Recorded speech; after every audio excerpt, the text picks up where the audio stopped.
Please comment where you're watching for, and please consider becoming a channel member to support our channel. If you'd told me my first real date in months would end on the cold tile floor of a restaurant bathroom, unable to move my own body, I would have laughed at you.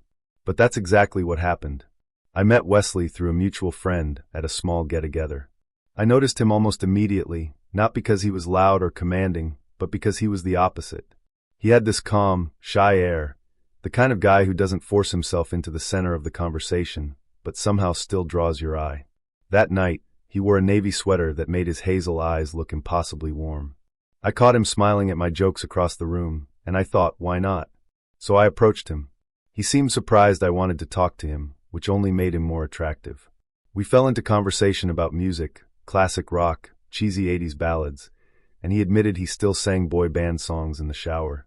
I laughed so hard I cried, imagining him belting out Backstreet Boys while shampoo dripped into his eyes. By the end of the night, he asked for my number. I hadn't expected it, but I gave it, and for the next couple of weeks, we texted constantly. Light, teasing, flirty. Enough to build anticipation. Enough to make me nervous. So when he suggested dinner, I said yes. The place we chose was cozy, low lighting, candles on every table. The kind of restaurant that wants you to believe romance can be cooked into the pasta. As soon as we sat down, my stomach started doing flips, not just from nerves, but from the way he looked at me. There's something unsettling about eye contact that doesn't waver.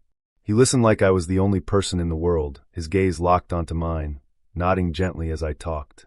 It was flattering, intoxicating, a little too much. The wine loosened us both. I teased him about his boy band obsession. He teased me about my terrible cooking skills. At one point, I reached across to steal a bite of his meal, and his fingers brushed mine deliberately, lingering for just a second too long. The touch was soft, warm, electric. For the first time in a long while, I felt chosen, seen, desired. But halfway through the main course, something shifted. A flutter in my chest. At first I thought it was just nerves. Who hasn't had a mini anxiety attack on a first date? I tried to laugh it off, sipping wine to cover the sudden tightness in my throat. The flutter didn't go away. It spread, heavy and strange. I excused myself to the restroom, telling myself I just needed a minute. In the mirror, my reflection looked normal enough, but I didn't feel normal. My face was pale, my lips dry. I splashed water on my cheeks, took a few deep breaths, whispered, "Pull yourself together." When I returned to the table, Wesley smiled so warmly I almost convinced myself I was fine. He leaned closer, brushing his knee against mine under the table. I wanted to lean in too, to let the evening slide into flirtation and promises. But then the world began to blur. The lights dimmed too far. The sound of his voice became muffled, like he was speaking from underwater. I blinked, trying to clear it, but the dark curtain kept drawing tighter around me. I remember trying to say his name, to tell him something was wrong. The words never left my lips. The next thing I knew, I was on the bathroom floor. Cold tile against my cheek, body unresponsive, panic raging inside me while nothing on the outside moved. My eyelids fluttered, but that was it. I could see him blurry leaning over me. His mouth moved, frantic. His hands on my shoulders, then at his phone, then back on me. "Please someone call an ambulance," I heard faintly, his voice breaking. I wanted to scream. I wanted to tell him I was still here. But my mouth wouldn't open. My body had become a prison. Time disappeared. There was only darkness, fear, and the sound of my pulse slamming in my ears. When I woke again, it was to the sterile brightness of a hospital room. Antiseptic stung my nose, voices murmured around me. A nurse leaned over, urging me to stay still. Her words were simple but devastating. "You had a stroke." I was 20-something. How could that happen to me? Shock froze me. My mind spiraled. Stroke meant wheelchairs, brain damage, lives ending halfway through. I tried to move, and my body resisted. Terror surged so hard I nearly choked. But then Wesley appeared at my bedside, his face pale, eyes wide but steady. He reached for my hand, held it carefully, as though it were glass. "You scared me," he whispered. Embarrassment mingled with fear. This wasn't supposed to happen. This was supposed to be a date. Candles. Flirting. Maybe a kiss goodnight. Not this. Not hospital gowns and 4 drips. "I'm sorry," I croaked, my voice raspy. "Don't be," he said. "I don't care about the date. I care about you." Tears stung my eyes. The doctors explained it was minor, a small clot, likely stress-related. They'd caught it quickly. I'd need observation, medication, follow-up. But they expected me to recover fully. Relief warred with humiliation. Would Wesley bolt now that he knew I came with medical baggage? He didn't. He stayed. Through the long night of monitors beeping and nurses shuffling, he sat in the chair beside me, holding my hand, whispering reassurances. He brushed my hair back from my forehead when sweat made it stick. He told me stupid jokes to distract me from the four. He even hummed softly when I drifted in and out of sleep. In those hours, the flirtation from the restaurant transformed into something rawer. More intimate than sex, in a way. He had seen me at my weakest, my ugliest, and he didn't run. He stayed. The next morning, as sunlight spilled across the hospital sheets, I realized I wasn't just terrified. I was grateful. That was the night Wesley stopped being just a date. That was the night he became my anchor. It's been 3 years since then. He's my husband now. Sometimes we joke about it. How our first date ended with me collapsing in dramatic fashion. How he earned boyfriend points before we'd even kissed. But underneath the humor, there's a truth I can't laugh away. He didn't just stay. He chose me fully, even with the mess, even with the scars. And that choice has meant more than any candlelit dinner ever could. Sometimes I wonder if Tinder is just a playground for loneliness, dressed up as a marketplace for love. They tell you it's about connection, about chance encounters made possible by algorithms. But I've started to realize it's just as much about hunger, people hungry for touch, for validation, for escape, and predators hungry for prey. Last night, I matched with someone named Jason. At first glance, he was exactly the kind of man my restless brain wanted me to want. Tall, lean, that smirk people wear when they know they're attractive but don't care to admit it. His profile pictures were casual. Him at the beach, him hiking, him laughing with friends. Not glossy, not staged. Almost too perfect in their imperfection. Our conversation began with the usual shallow chatter. Music, food, where we'd traveled. He teased me about liking sweet wines. I teased him about quoting The Office unironically. It felt safe, familiar, like two people circling each other in a dance. But underneath the banter, I felt that little hum. Attraction, sure, but also caution. Because I'd heard stories. I'd read things at 2 a.m. I'd gone down rabbit holes about what lurks beneath dating apps. And once you've read enough, you can't unsee it. The first article I ever stumbled across was about women being lured to private parties by men they'd matched with, only to find themselves trapped, drugged, locked in, handed over to people who saw them not as human, but as currency. At first, I dismissed it as rare, urban legend level stuff. But then I saw the statistics. The National Trafficking Hotline reported that since 2007, dating apps had been used to exploit victims. Thousands of cases. Many of them young women, 14 to 24, coerced into situations they never imagined. Ordinary conversations had turned into cages. That thought haunted me as Jason's messages lit up my phone. He wanted to meet for drinks. A casual suggestion, nothing sinister about the words themselves. But my chest tightened as if danger had already brushed past me. Was I paranoid? Probably. But paranoia is just vigilance dressed in bad lighting. I kept chatting anyway. Because there's another part of me, one that craves the spark, the flirtation, the possibility that this might actually be real. That maybe he wasn't a wolf. That maybe he was just a man who wanted to touch my hand across a table, to lean close and whisper something only meant for me. And that's where the NSFW undercurrent comes in, doesn't it? Because desire doesn't vanish just because fear joins the room. If anything, the tension doubles. I imagined Jason's hand on the small of my back as we walked out of a bar, the way his voice might lower when he leaned in, the dangerous intimacy of a stranger who suddenly feels like he knows you. But what if that hand pushed me into a car? What if that voice whispered not sweet nothings, but instructions? I think about this too much. A few months ago, I went further than articles. I started digging into forums, dark corners of the internet where survivors whispered warnings and researchers tried to map out the danger. I read testimony after testimony of women who'd been targeted online. One girl recounted how she matched with a man who seemed ordinary, funny, charming, attentive.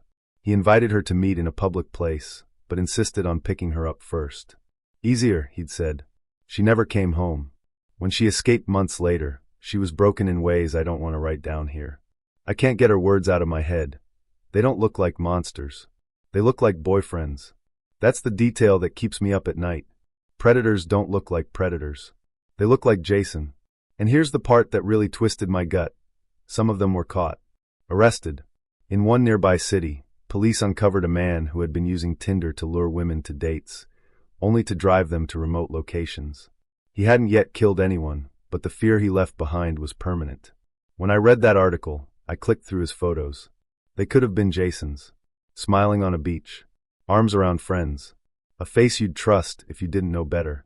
So when Jason's message popped up on my screen, "Drinks tomorrow?" my heart slammed against my ribs. Part of me wanted to say yes. Part of me wanted to smash my phone against the wall. I stalled, telling him I'd think about it. He sent a winking emoji. It felt playful, but I couldn't shake the unease. I decided to test him. I looked up his name, his Instagram. At first, everything checked out, normal photos, normal captions. But then I noticed comments on older posts, left by girls who seemed young. Too young. The comments were strange. "Hope to see you again," followed by hearts. Profiles that hadn't been active since. Profiles that seemed to vanish into thin air. That's when the paranoia hit full tilt. My mind spun. Were these coincidences or breadcrumbs? Had Jason been weaving a web across platforms, a trap disguised as charm? I stayed up until 3 a.m., scrolling, reading survivor interviews on YouTube. One woman said traffickers hang out on apps not just to lure, but to study. To watch how people talk, what they want, what vulnerabilities shine through their words. "They make you feel chosen," she said. "They make you feel like the only one.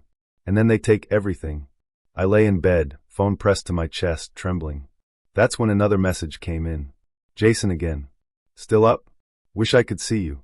Part of me melted at the thought. The other part screamed. I thought about what it would be like to meet him tomorrow. To sit in a dim bar, candlelight flickering across his jawline.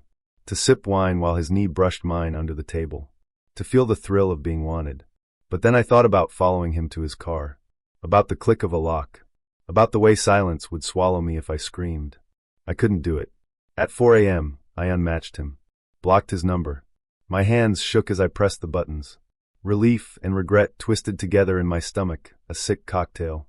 I lay there in the dark, staring at the ceiling fan as it spun shadows around the room. My body still buzzed with adrenaline, but my mind kept replaying his messages. Wish I could see you.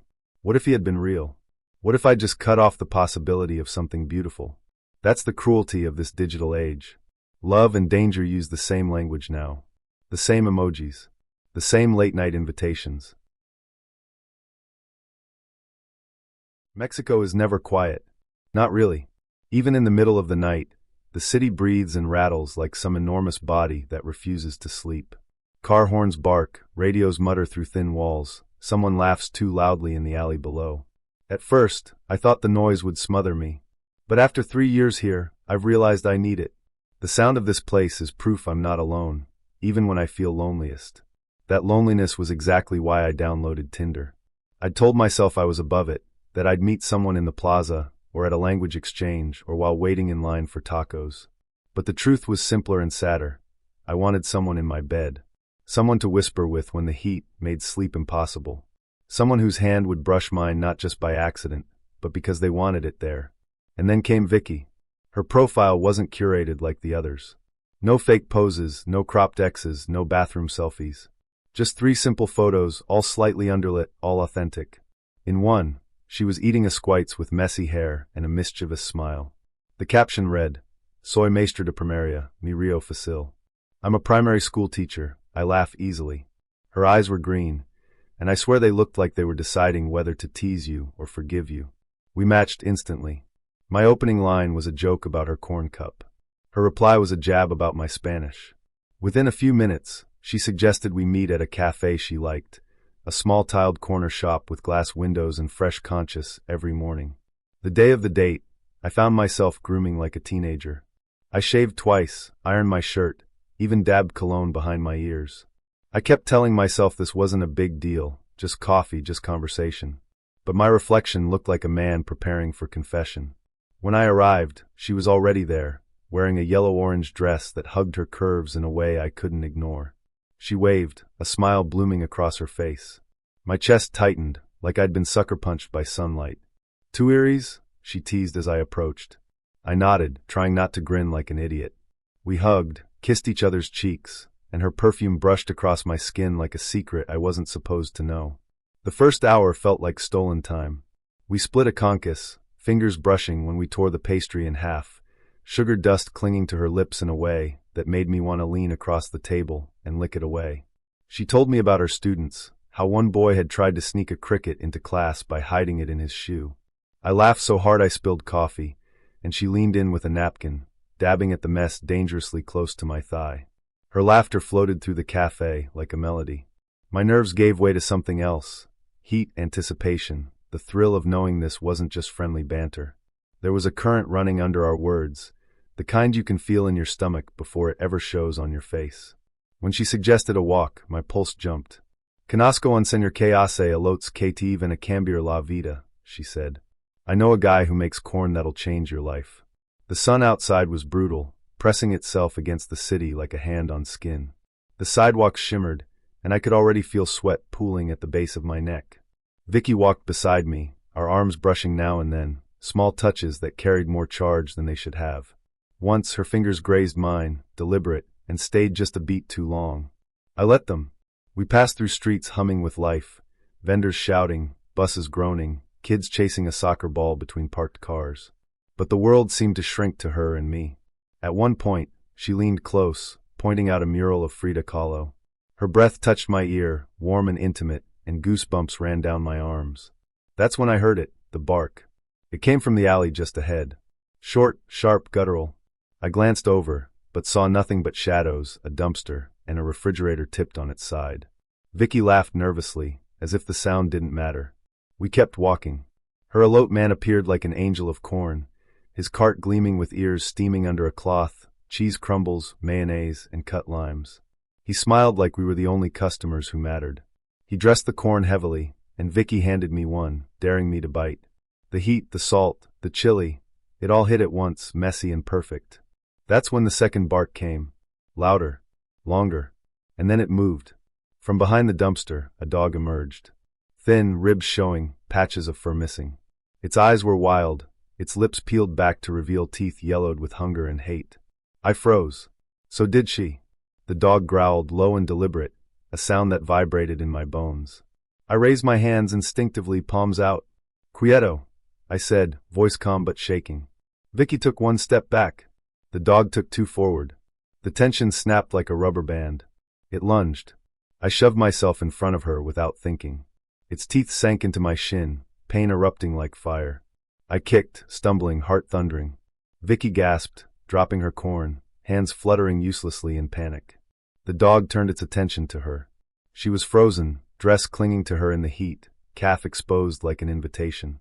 It lunged again, snapping at her bare leg. "No!" I shouted, yanking her behind me, but the dog was too fast. Its teeth grazed her calf, tearing skin, leaving blood that dripped in thin, red rivulets down to her ankle. She screamed, a sound raw enough to strip the air. The world narrowed. My vision tunneled. All I could hear was her breathing, ragged and panicked, and the dog's snarling hot breath. And then, out of nowhere, the elote vendor appeared. A spray bottle in his hand, aimed like a weapon. He shouted, "Fuera," and blasted the dog in the face. The dog yelped, startled, and bolted down the alley. Gone. Just like that. Silence crashed in. Vicky collapsed onto the pavement, clutching her leg, blood staining the hem of her dress. I knelt beside her, shaking, brushing her hair from her face. Her skin was slick with sweat, her breathing shallow. "Are you okay? Are you okay?" I begged. She looked at me, eyes wide, lips trembling. She whispered, "Don't let go." The vendor shoved a towel into my hand, urgent. "Hospital," he barked. I wrapped the towel around her calf, the fabric soaking through almost immediately. Her skin was warm under my fingers, sticky with blood. She bit her lip to stifle a moan, her whole body trembling as if she were caught between pain and shock. I could feel her nails digging into my arm, hard enough to hurt. My phone slipped in my sweaty hand as I tried to call for a ride. Too long. Too slow. A taxi passed. I waved, desperate. The driver hesitated at the sight of blood. I promised triple the fare. He finally let us in. In the back seat, Vicky leaned against me, clutching my hand so tightly my fingers went numb. She smelled like sweat and perfume and coppery blood, all mixed into something both intimate and horrifying. Her thigh pressed against mine, trembling. I whispered, I'm here, over and over like it could protect her. The hospital was chaos, fluorescent lights, antiseptic, strangers crying. Nurses rushed us into a room. The towel came off, and the wound gaped, ugly and red. She whimpered, covering her face with her arm. The doctor worked quickly, cleaning, stitching, explaining in clipped Spanish. Not too deep, but dangerous without treatment. Vaccines. Antibiotics. I nodded dumbly, watching her squeeze her eyes shut against the needle. I held her hand the whole time. She squeezed back with such intensity it felt like she was trying to climb inside me, to anchor herself through pain. Her nails scratched crescents into my skin, and I welcomed it. Anything to remind me she was still here. When it was over, she sagged against me, pale and trembling. Her voice was a whisper, "Gracias. No me dejes." Hours later, we stumbled out into the night. The city was quieter now, shadows stretching long. We sat on a bench outside, sipping bottled water. The air smelled faintly of gasoline and churros. She leaned her head on my shoulder, her bandaged leg stretched in front of her. "You saved me," she murmured. I didn't answer. My leg still throbbed from my own bite, but the only thing I felt was the heat of her against me. When I walked her home, she invited me upstairs to help rewrap the bandage. Her apartment was small but warm, books stacked on every surface, the faint smell of vanilla in the air. She sat at the kitchen table, dress hiked up to her thigh so I could reach her calf. I peeled away the gauze slowly, careful not to hurt her. She winced, sucking in a sharp breath, and my hands shook as I cleaned the wound again. Her skin was soft under my fingers, even where it was torn. The closeness was almost unbearable, her scent, her vulnerability, her trust. "Better," I whispered when I finished. She smiled faintly. "Better." We sat there in silence for a long moment, just staring at each other. Her eyes were glossy, tired, but still playful. I wanted to lean forward, to close the distance. But instead, I poured us both a glass of cold hibiscus tea from her fridge. She clinked her glass against mine, whispering, "A tu salud. To your health." We laughed softly, but beneath it all, a chill lingered. The reminder that just hours ago, teeth and hunger and chaos had almost stolen her from me. That the line between intimacy and horror is thinner than anyone wants to admit. That night, as I finally walked home under the quiet hum of the city, my leg aching, I realized this. I had gone looking for companionship. What I'd found was something darker, stranger, and maybe stronger, a bond forged in blood and fear, in heat and closeness. And once you've shared that with someone, you don't forget it. Ever. When I first saw her profile, I thought it was a joke. Her bio read, "Looking for someone to save me." I laughed, thumb hovering over the screen. I figured it was just a playful exaggeration, a cheesy hook to stand out. Everyone writes weird lines like that. I'd seen "steal my fries and my heart," or "looking for my Netflix password sharer." So I thought she was being funny. I swiped right. Her name was Melissa. Not the most unusual name, but the way she carried herself online felt different. Her pictures weren't overproduced selfies or glam shots. They were simple. Her in an oversized sweater, messy hair tied up, sitting cross-legged on the floor with a mug of coffee, one of her leaning on a railing at night, blurred city lights behind her. There was something unpolished about it. Real. We matched. She didn't message me first, I messaged her. Something lame like, "So what exactly am I supposed to save you from? Bad pizza delivery? Boring dates?" She replied with just one emoji, the winking face. Playful. Teasing. I thought I'd nailed it. We traded messages for a week. I tried to keep things light, favorite movies, worst jobs, dumb icebreakers. She was responsive, sometimes funny, but I couldn't shake the feeling she was holding something back. When I asked if she wanted to meet, she agreed quickly. No hesitation. Just said, "Randy's Donuts. Saturday. Noon." I grinned at the choice. Randy's wasn't fancy. It was a landmark, sure, that giant rooftop donut watching the traffic in Inglewood, but not exactly candlelight and wine romantic.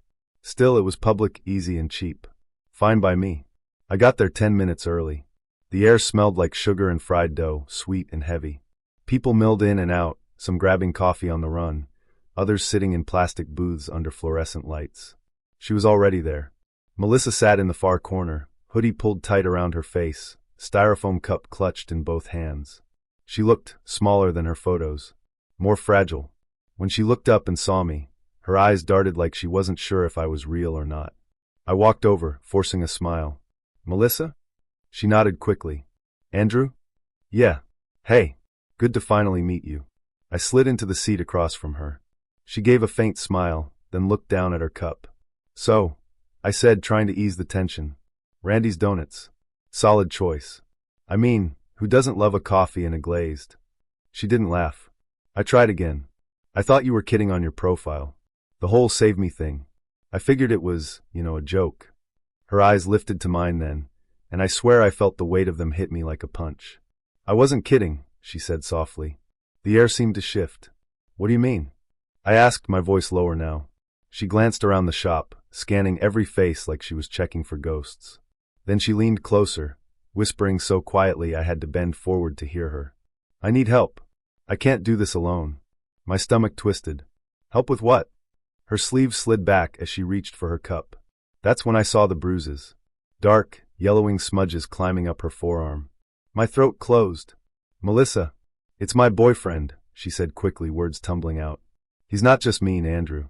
He's dangerous. He hurts me. The way she said it, flat and trembling all at once, made my skin prickle. I opened my mouth, but she kept going. Last week he slammed me against the counter because dinner was too salty. He left these. She touched the bruises gently, wincing. I felt my pulse hammering in my ears. And that's not the worst. Her lips trembled. She looked away as if ashamed. Then she whispered, he forces me. When he's drunk. When he's angry. When he just feels like it. He doesn't care if I cry, if I beg. Sometimes he laughs while I'm begging him to stop. He tells me I should be grateful anyone wants me at all. That no one else would ever touch me. The coffee in my hand went cold. My stomach lurched, while rising. I wanted to smash my fist into something. Into him. She swallowed hard, voice dropping even lower. Last night, he put a pillow over my head. He said he wanted to see how long I'd last. He only stopped when I clawed at him. I thought I was going to die.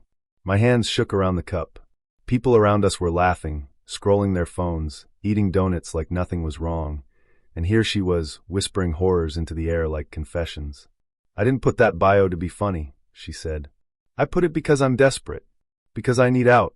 I need someone to believe me. I stared at her. My chest felt like it was caving in. I believe you, I said firmly. Her eyes met mine, wet and red. Then help me. Please. I wasn't a hero. I wasn't a cop. I was just a guy who came for donuts. But in that moment, I knew leaving her alone wasn't an option. We go to the police, I said. Together. Tonight. She froze, like she was waiting for me to take it back. When I didn't, her lip quivered and she nodded. Okay. But if he finds out, her voice trailed off. I didn't need her to finish. At the precinct, the fluorescent lights buzzed overhead, cold and sterile. Melissa clutched my arm like a lifeline as we walked in. The desk officer looked up. Melissa whispered, I need to report abuse. They took us into a small room. She told them everything. Her voice cracked, but she didn't stop. Years of fear spilled out. The bruises, the threats, the assaults, the pillow over her face. She showed them the photos she'd hidden, the threatening texts he'd sent, the bruises modeled across her ribs. The officer listened, jaw tight, taking notes. We're going to help you, he said. For the first time, I saw her shoulders sag with the faintest relief. The next week was a blur. The police set her up in a safe house. They gave her a burner phone, new locks, instructions not to go anywhere alone. They told her they were setting up surveillance. They were going to catch him in the act. I visited her at the safe house whenever I could. Brought coffee, donuts, anything to make her smile. Sometimes she cried into my chest. Sometimes she stared blankly at the wall. But slowly, I saw flickers of life return. Then came the night. Police vans outside her apartment. Unmarked cars on the block. Officers wired her with a tiny mic. She was terrified, trembling, but determined. I can't do this, she whispered, clutching my hand. Yes, you can, I said. And you're not alone. Not anymore. She nodded, tears streaming, then walked inside. I waited with the officers, my stomach in knots, listening through their headset. The door slammed. Heavy footsteps. His voice, loud and slurred. Where the hell have you been? Melissa's voice shook. Just out. He cursed, something crashed. Then his tone turned darker, sharper. Don't lie to me. We all heard the thud as he grabbed her. Her muffled cry. His threats. My fists clenched so tight my nails dug into my palms. I wanted to run in, to tear him off her. But the cops held me back. Then his voice. I'll shut you up for good. That was enough. Move, move, move, the sergeant barked. They swarmed the apartment. Doors splintered, lights blazed. Shouts, chaos. Seconds later, they dragged him out, red-faced, spitting curses, cuffed tight. He kicked, screamed, called her names that made my blood boil.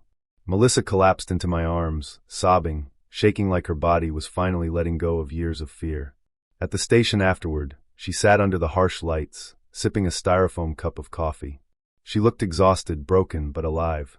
"You saved me," she whispered. I shook my head. "No. You saved yourself. I just walked with you." She smiled weakly, eyes glistening.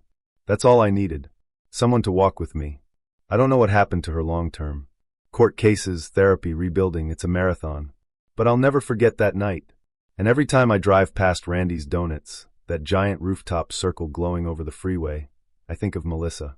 Sitting in that corner booth, hoodie tight, whispering those words, "Save me." I think about how close she came to being silenced forever. And how many others are still out there right now, clutching their coffee, waiting for someone to believe them. Her name was Serafina, though she insisted everyone called her Sarah. It sounded elegant, ethereal, like something out of a novel. But nothing about the night that followed was elegant. It was messy, raw, and terrifyingly real. We met on an app, one of those where profiles are half carefully curated selfies and half cryptic likes, tacos, adventures, and sarcasm bios. She'd messaged first, which already felt like winning the lottery. Her profile picture was striking, cocktail dress, dark hair cascading over one shoulder, lips painted crimson. The kind of picture that makes you think she was born under neon lights. We agreed to meet at a dim Vegas steakhouse, tucked into the corner of a hotel that smelled faintly of chlorine and cigarette smoke. The kind of place with red leather booths, mirrored walls, and low jazz playing like the soundtrack to a gangster film. I got there early, nervous. Sarah arrived 10 minutes late, teetering on glittery heels, her cocktail dress slightly askew, her makeup smudged like she'd been crying or running, or both. She dropped into the booth across from me, exhaled hard, and said, "Just so you know, I was supposed to get married this morning." I blinked. "Come again?" "Married," she repeated, snatching a piece of bread from the basket and ripping it apart like it had personally betrayed her. "White dress, veil, chapel on the strip. You know the works." But I ran. She laughed then, high and sharp, like the punchline of a joke only she understood. I sat there, stunned. "Wait, you're serious?" She pulled a veil from her purse, a crumpled, satin thing stuffed between her wallet and a lipstick tube. She slapped it onto the table like evidence in a trial. Dead serious. Straight from the altar to here. The waiter arrived, asked if we wanted wine. She waved him off, demanding whiskey instead. "Neat," she said. "No ice. No bullshit." I ordered a beer, because suddenly whiskey felt way out of my league. Sarah downed half her glass in one gulp, wiped her mouth with the back of her hand, and grinned at me. "So, you don't mind being my rebound, right?" My throat went dry. "I guess it depends what rebound means." "Means I need distraction," she said bluntly. "Means I need someone who doesn't look like him. Means I need to forget the way his mom kept glaring at me like I was a con artist." She sipped again, slower this time, and her eyes softened. God, you should have seen her. Classic monster-in-law. Hated me from day one. Said I wasn't wife material. Like, sorry I don't crochet doilies and wear pastel sweaters. I'm not a step-forward bitch. The waiter reappeared, pen poised. We ordered, ribeye for me, filet mignon for her. When he left, she leaned closer, voice dropping to a conspiratorial whisper. You know why I left? It wasn't cold feet. It was survival instinct. I looked at him standing there in his tux, sweating like a pig, smiling like he'd just won a prize. And I thought, if I say I do, that's it. I'm trapped. Forever. His house. His family. His rules. And I realized I'd rather set myself on fire than be anyone's possession. Her words tumbled out fast, feverish, raw. I could see people in nearby booths glance over, curious. Part of me wanted to run, grab my coat, mutter an excuse, vanish. But another part of me was fascinated. How often do you sit across from someone who literally just fled a wedding? So you left him at the altar? I asked softly. She laughed again, but this time there was no humor in it. Yep. Walked out mid-vows. The priest was halfway through holy matrimony when I bolted. Guests gasped, phones came out, probably went viral already. Can't wait to see the TikToks. She drained the rest of her whiskey and signaled for another. When the food arrived, she attacked her steak like it was the groom himself. Between bites, she started telling me about him. Harland, the almost husband. Accountant. Wore beige socks. Proposed with a ring his mom picked out. He wasn't a bad guy, she admitted, chewing thoughtfully. That's the worst part. He wasn't cruel or abusive or anything dramatic. He was just ordinary, boring, safe. And I thought I wanted that, until I was staring at his beige socks at the altar and realized I was about to suffocate. She leaned across the table, her breath warm with whiskey. "You're not beige, are you?" My brain stuttered. I don't think so." She smirked, brushing her foot against mine under the table. "Good. I don't do beige anymore." Her flirting was sudden, intense, almost desperate. One minute she was ranting about family politics. The next she was making innuendos loud enough for the waiter to overhear. It was equal parts thrilling and deeply uncomfortable. At one point, she pulled the veil back out of her purse and draped it over my head, giggling. "Look at you. Adorable. My runaway groom." I yanked it off, face burning. "Sarah, people are staring." "Let them," she said, eyes glinting. "Half this city's fake anyway. At least I'm honest." The night spiraled from there. After dinner, she insisted we go to the casino next door. She grabbed my hand, dragged me through the flashing lights and clattering slot machines, shouting, "Tonight we gamble with fate." She threw chips on the roulette table like confetti, laughing manically whether she won or lost. At one point, she climbed onto a stool and yelled, "I was supposed to be married today. Who wants to buy the bride a drink?" The crowd cheered. Bartenders lined up shots. She downed them like water. By midnight, she was swaying, mascara streaked, veil tied around her neck like a scarf. She pulled me close, whispered, "You're my escape hatch. Don't let me go." Her grip was tight, almost painful. That's when things tipped from chaotic fun into genuine fear. A man appeared at the edge of the crowd. Tall, furious, tux jacket undone. Harland, the almost groom. His face was pale, eyes wild. "Sarah," he shouted over the music. "What the hell are you doing?" The room went silent. Sarah froze, then laughed too loud. "Oh look, Beige Socks found me." He stormed over, grabbed her wrist. "You humiliated me. In front of everyone. And now you're here? Making a scene?" She yanked her hand free. "I told you I don't do cages." They started arguing, voices rising, people filming on their phones. I stood there awkwardly, caught between them, not sure if I should intervene or vanish. Security eventually stepped in, separating them. Harland kept shouting about betrayal, about wasted money, about family disgrace. Sarah just blew him a kiss and screamed, "Better luck next bride." They dragged him out, still raging. The adrenaline left her trembling. She collapsed into a chair, head in her hands. "God, what am I doing with my life?" she whispered. I sat beside her, unsure what to say. She looked up, mascara smeared, eyes bloodshot.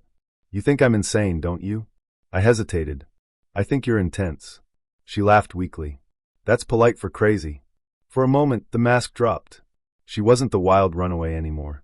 She was just a woman, terrified of making the wrong choice, of waking up in a beige house with beige socks and beige dreams. She took my hand gently this time. "Promise me something?" "What?" "Promise you'll never settle for beige." I nodded. "I promise." She smiled sadly, leaned in, and kissed me on the cheek. Not romantic, not seductive, just desperate.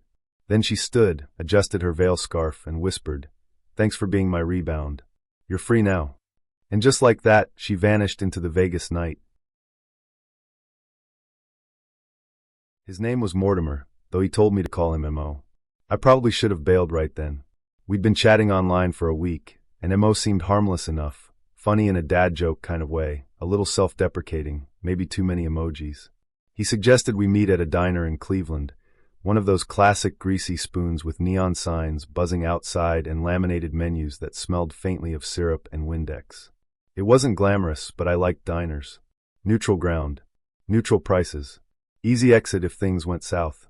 When I walked in, M.O. was already at a booth, hunched over a cup of coffee like it held all the secrets of the universe. He looked up, grinned, and waved me over. "Hey there, sunshine," he said, sliding out so I could sit. He was taller than I expected, balding in a way he tried to disguise with gel, and wearing a shirt that read Grill Daddy. I smiled politely, slid into the booth, and told myself to give him a chance. The first 20 minutes were fine. We talked about our jobs, the weather, the absurdity of Ohio traffic. He cracked a few corny jokes that made me groan, but at least he seemed relaxed. I ordered pancakes, he ordered a Denver omelet, and we settled into that small-talk rhythm you get on first dates. Then came the second coffee refill. The waitress topped up our mugs, and M.O. leaned forward, lowering his voice like he was about to tell me state secrets. So, he said, eyes gleaming. Full transparency time. You ready? I froze mid-sip. Sure. He beamed. I owe about 90 grand. I nearly spit coffee all over the table. Wait, 90,000? Yeah, he said, almost proudly. Student loans, credit cards, a little gambling debt, couple hospital bills. But hey, love conquers all, right? He laughed, too loudly, too long, while I blinked, wondering if I'd misheard. But no, he was dead serious. Before I could respond, he reached into his jacket and pulled out a wad of napkins and a pen. So here's the plan. I've been working on a repayment schedule. Just rough numbers, nothing binding. And right there, between the salt shaker and the syrup bottle, he started sketching out a financial blueprint like he was pitching a startup. Okay, so I make about $42,000 a year before taxes. With minimum payments, I'll be debt-free by 2043. He scribbled furiously. But if you and I team up, maybe co-sign a small loan to consolidate, we can knock that down to, say, 2030. Imagine that, a fresh start together. I stared at the napkins, covered in messy numbers, percentages, and the occasional doodle of a dollar sign. M.O., I said carefully, we just met. Exactly, he said, eyes shining. And I don't want to waste time. You deserve the truth up front. No secrets. No bullshit. The pancakes arrived, steaming, golden, dripping with butter. They smelled heavenly. But my appetite had evaporated. M.O. stabbed at his omelet with a fork, talking between bites. I learned from my ex, you gotta lay it all out early. She didn't appreciate my honesty, but that's her loss. Not every woman wants a man with a plan. I managed a nervous laugh. Most women don't want a man with 90 grand in debt. He chuckled, wagging his fork at me. Ah, but that's where you're wrong. Debt builds character. It's humbling. Sexy even. I mean, look at me, I'm practically a financial bad boy. A financial bad boy. I wanted to crawl under the table.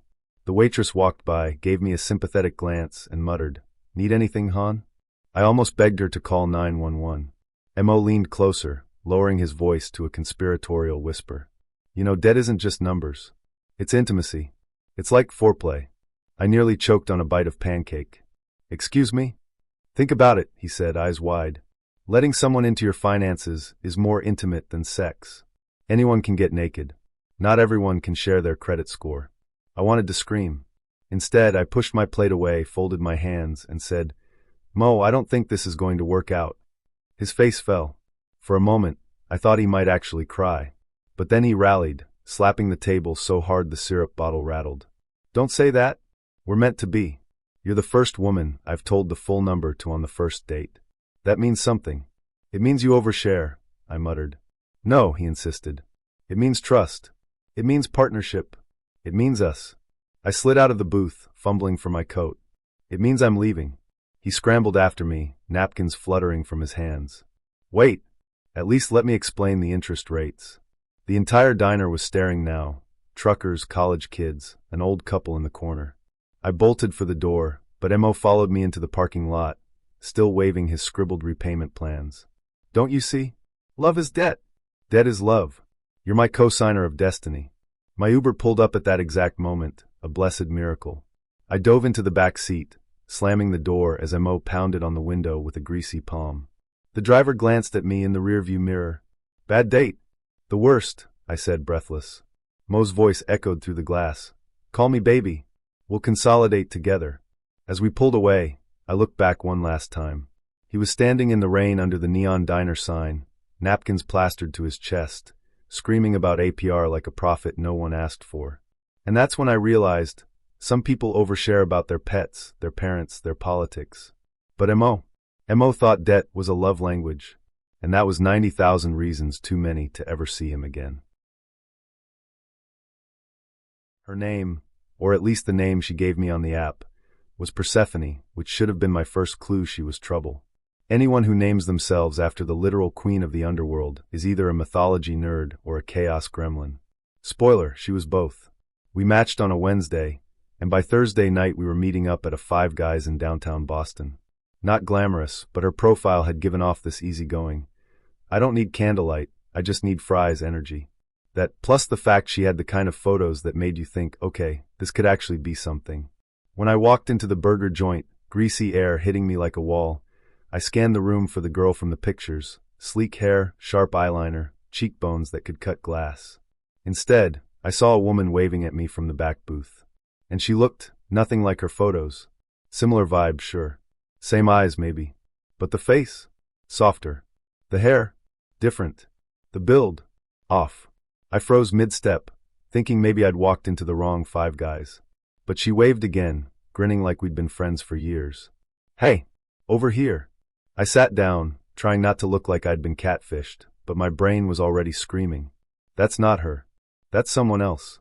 She leaned across the table, eyes sparkling. So funny story. Those pictures? Yeah, that's my sister. She takes way better selfies than me. I blinked. Wait, what? Don't worry, she said quickly. It's not like I lied.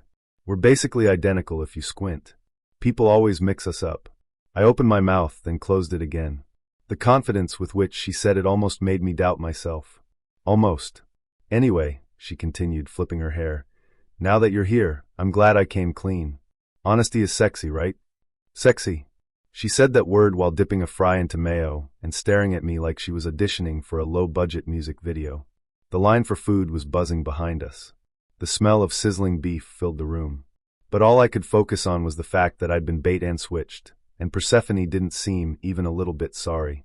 So, she said, popping a fry into her mouth, are you going to order me the Cajun fries or what? I stood up, still dazed, and got in line.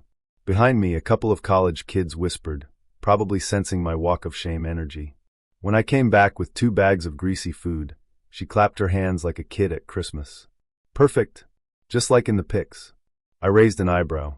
Excuse me? You saw the pictures. I always order this. So now it's like consistent. She wasn't joking. She was treating her sister's food preferences as if they were hers, as if I was supposed to step into the script of some alternate reality where I was dating her sister by proxy. I bit into my burger, mostly to avoid saying anything, but she kept going. Don't act like you're not lucky. You got the real me tonight. The unfiltered version. Raw, authentic, unedited. Isn't that what everyone wants? Her tone had this edge of defiance, like if I disagreed, I was a shallow bastard. I muttered, I just didn't expect.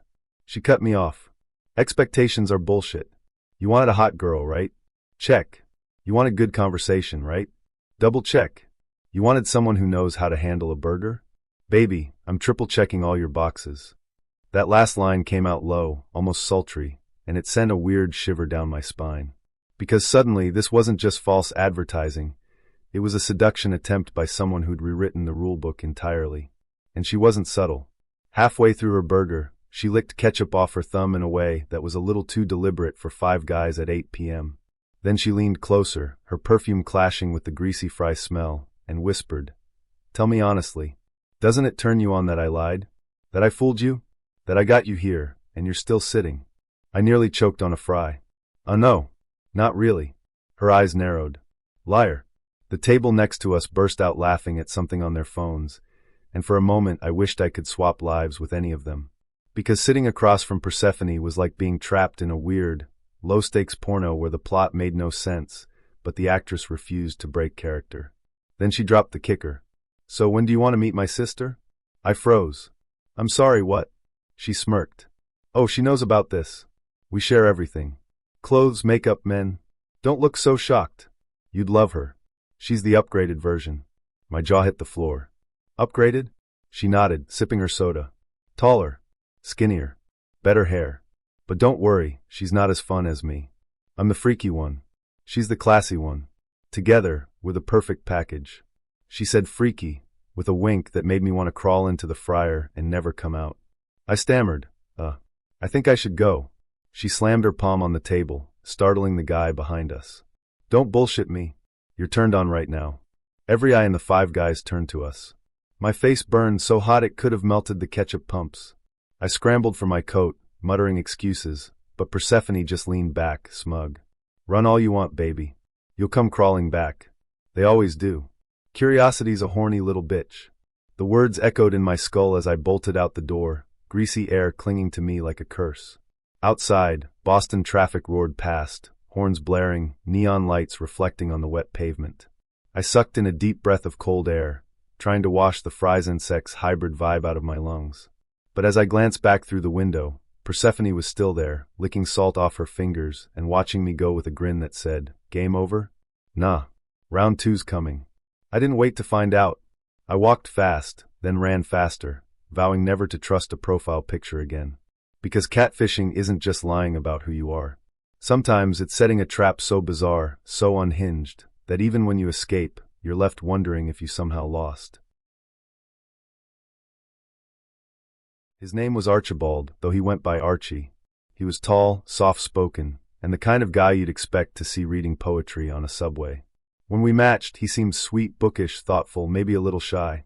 We agreed to meet at a small Italian trattoria in New Jersey, all checkered tablecloths and Frank Sinatra crooning from the speakers.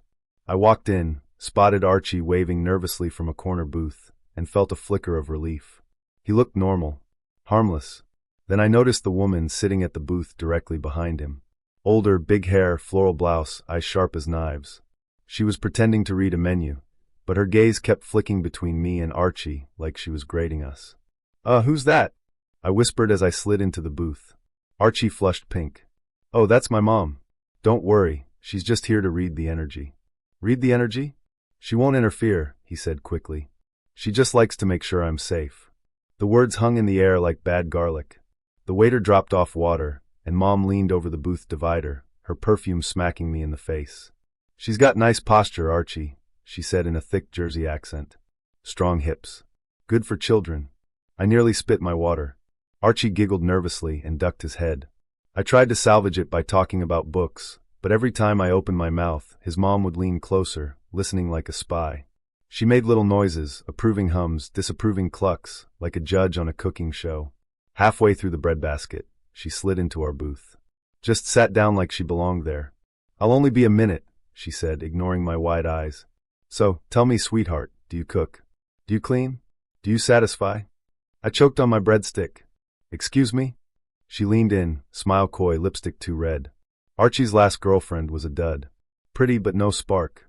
I can tell you've got fire." Am I wrong? My whole body went cold. Archie tried to protest, but his mom hushed him with a pat. The entrees arrived, chicken parm for me, lasagna for Archie, a just-in-case pasta primavera for Mom. That's when things got truly surreal. I felt something brush against my knee under the table. At first, I thought it was Archie. Then the hand slid higher, fingertips grazing in a way that was absolutely not accidental. I froze. My fork hovered midair. Mom smiled sweetly at me over her pasta. "Everything okay, darling? You look flushed." Archie was too busy cutting his lasagna to notice. Meanwhile, her hand crept further, nails grazing my thigh through my jeans. I shifted, pulled back, but she followed. My heartbeat thundered in my ears. This wasn't just helicopter parenting. This was predatory. I stammered something about the restroom and practically launched myself out of the booth. In the bathroom, I gripped the sink, staring at my reflection, muttering, "What the actual hell is happening?" When I came back, Archie looked apologetic. Sorry if she's being intense. She just cares a lot. His mom winked at me. Winked. By dessert, I was done. I tried to excuse myself, but Mom leaned in close, her perfume suffocating. In a low voice, meant only for me, she murmured, "If he's too shy, you come to me. I'll show you what a real partner does." My stomach lurched. That was it. Game over. I stood, grabbed my coat, and threw down enough cash to cover my meal. "I have to go." Archie blinked. "But I thought things were going well." Before I could answer, his mom slid her hand across the table and placed it on his. "Don't worry, Archie. I'll take care of her." The implication made my skin crawl. I practically sprinted out into the cool night air, heart hammering. Behind me, I could hear her laughing, a throaty, unsettling sound that didn't belong in a family restaurant. Out on the sidewalk, I took 3 deep breaths, trying to shake the smell of her perfume. A couple passing by gave me a weird look, probably because I looked like I'd just seen a ghost. And maybe I had, because when I glanced back through the trattoria's window, Mom was still staring at me, lips curled in that same predatory smile, one hand stroking Archie's shoulder like she owned him, and maybe me too if I wasn't careful. Her name was Euphemia, though she insisted I call her Yuffie. We met at a cozy little cafe in Chicago's Art District, one of those places with exposed brick, latte art, and baristas who looked like they were auditioning for indie films. When I walked in, she was already there, sipping tea with a Bible-sized book beside her. She looked normal enough, big smile, smart dress, kind of radiant in that I meditate twice a day way. For the first 20 minutes, it was fine. She asked about my job, my hobbies, even laughed at my stupid joke about Trader Joe's frozen meals. I thought, okay, chill, normal date. I can work with this. Then she leaned forward, her eyes glittering, and dropped it like a bomb. So, how soon do you think you'll be ready to convert? I blinked. Convert? Like to what? To the only right way, she said smoothly, tapping her enormous book. My future husband has to share my faith. My kids have to be raised in it. There's no compromise. I need to know if you're in. I choked on my cappuccino. We just met. Her smile widened. Exactly. That's why we need to clarify expectations. No point in wasting time on bullshit. She said bullshit with the confidence of a preacher swearing at a revival. The barista slid a muffin onto our table just then and muttered, "Order for Jesus?" The timing couldn't have been worse. Yuffie's eyes flicked to the ceiling, like she'd just been handed divine confirmation. "See? He's already here," she whispered, dead serious. I laughed nervously. Pretty sure that was just an order for some guy named Jesus. "Don't mock signs," she snapped, her tone flipping sharp. "That's dangerous. That's how Satan sneaks in." The tables nearby went quiet. I could feel people pretending not to listen, their ears stretching anyway. I tried to soften it. "Look, religion's cool and all, but I think we might be moving a little fast." That's when she pulled out pamphlets. Actual glossy pamphlets. She slid one across the table, like it was a contract. "Here, read this. These are the requirements. Modest dress, no porn, no swearing, no sex before marriage." My jaw dropped. "Wait, no swearing?" Her smile was razor sharp. "Words matter. But it's okay. I'll fix that bad habit." "Fix?" I sputtered. "Lady, you're acting like I'm a broken appliance." Yuffie nodded solemnly. "That's exactly what dating is. You take a man, you strip away the filth, and you build him back better." Something in me snapped. I'd been patient, polite, but this was too damn much. "Okay, hold up," I said louder than I meant to. "You show up to a first date, demand I ditch my entire identity, my hobbies, my freedom, and what? Thank you for the privilege of becoming your personal project? That's insane." Her smile froze. The whole cafe was watching now. "You don't get it," she said slowly. "This isn't optional. You're chosen. You're supposed to be mine. You don't feel it yet because you're still poisoned. But don't worry.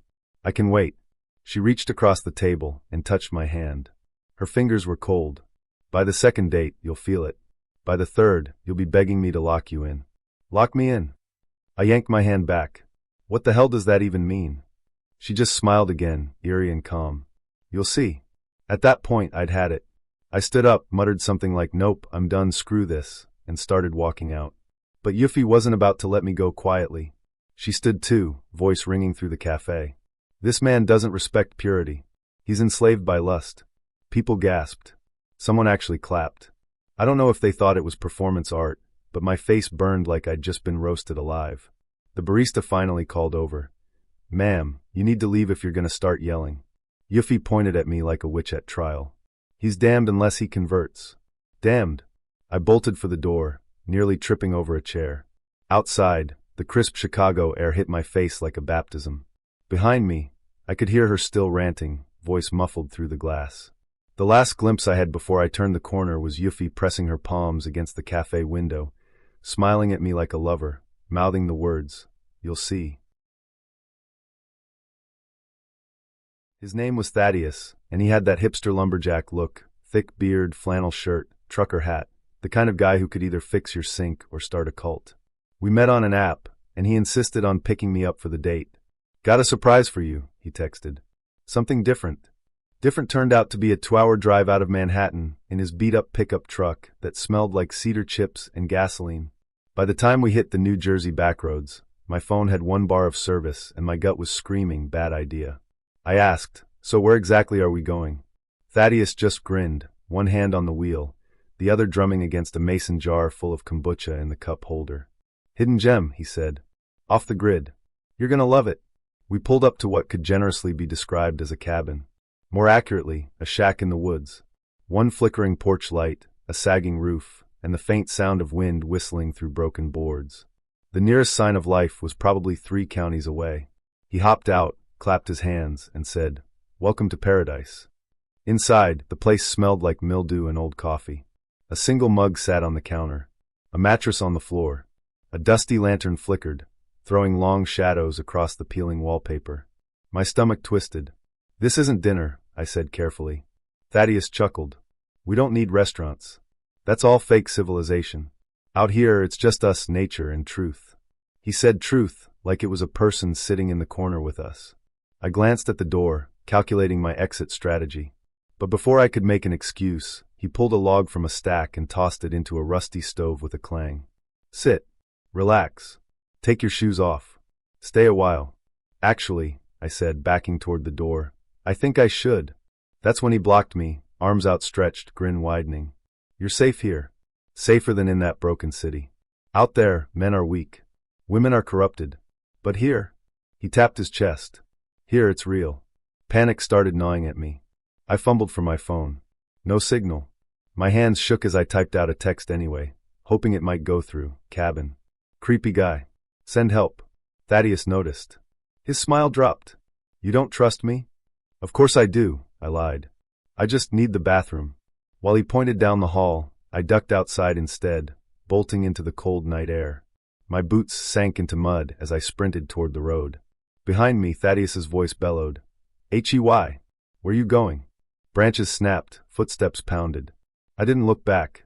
I just ran until I saw the faint glow of headlights. A miracle, a sheriff's cruiser crawling down the road. I ran straight into the beam, waving my arms like a lunatic. The car screeched to a stop, and the deputy jumped out, hand on his holster. "What the hell's going on?" Gasping for air, I pointed back toward the cabin. "He brought me out here. He wouldn't let me leave. He's chasing me." Thaddeus emerged from the trillion seconds later, red-faced and panting. "Officer, thank God you're here. She's unstable. She broke into my property and—" "Your property?" I shouted. "You kidnapped me." The deputy held up a hand. "All right, enough. Both of you against the car." Thaddeus smirked as if he'd won. "See? Women always lie when they're caught." But then the deputy's radio crackled. A dispatcher's voice cut through. "We got that text ping. Traced to your number, ma'am. Location matches." The deputy's eyes narrowed. He turned to Thaddeus. "Sir, do you have ID?" Thaddeus bristled. "Don't need one. Government's a scam. Step away from the lady." When he didn't, the deputy's hand went to his taser. Last warning. For a split second, I thought Thaddeus would lunge. His fists clenched, his beard bristled, and that wild gleam in his eyes said he might actually fight a cop in the middle of the woods. Then zap. The deputy fired. Thaddeus dropped like a felled tree, twitching in the mud. The deputy hauled him up, cuffed him, and shoved him in the back of the cruiser. "Jesus," he muttered, shaking his head. "You meet him online?" "Yeah," I whispered, still trembling. The deputy sighed. "These woods are full of guys like him. Think they're prophets. Think women are their salvation. You were lucky." As the cruiser pulled away with Thaddeus thrashing in the back seat, I stood under the buzzing porch light of that rotten cabin, realizing just how close I'd come to disappearing into the woods forever. I knew something was off the moment Emily walked into the IHOP with a stroller. It was 9:30 at night, and the place smelled like syrup, coffee, and tired decisions. Families with kids had long since cleared out, replaced by college students and truckers scarfing down pancakes under buzzing fluorescent lights.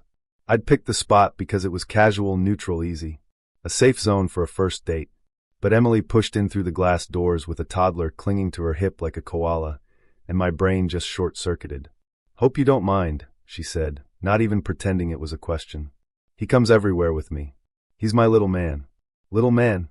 The kid was maybe 3 years old, wearing pajamas with dinosaurs on them, and holding a sippy cup like it was a Molotov cocktail. I tried to smile. "Oh, cool. He seems energetic." Energetic didn't even scratch it. By the time we sat down, the kid had pulled every sugar packet out of the holder and was building a sticky little mountain on the table. Emily didn't even flinch. She slid into the booth, smoothed her skirt, and said, "So tell me about yourself." Now look, I'm not against kids, but you don't show up on a first date with a human who still needs diaper wipes.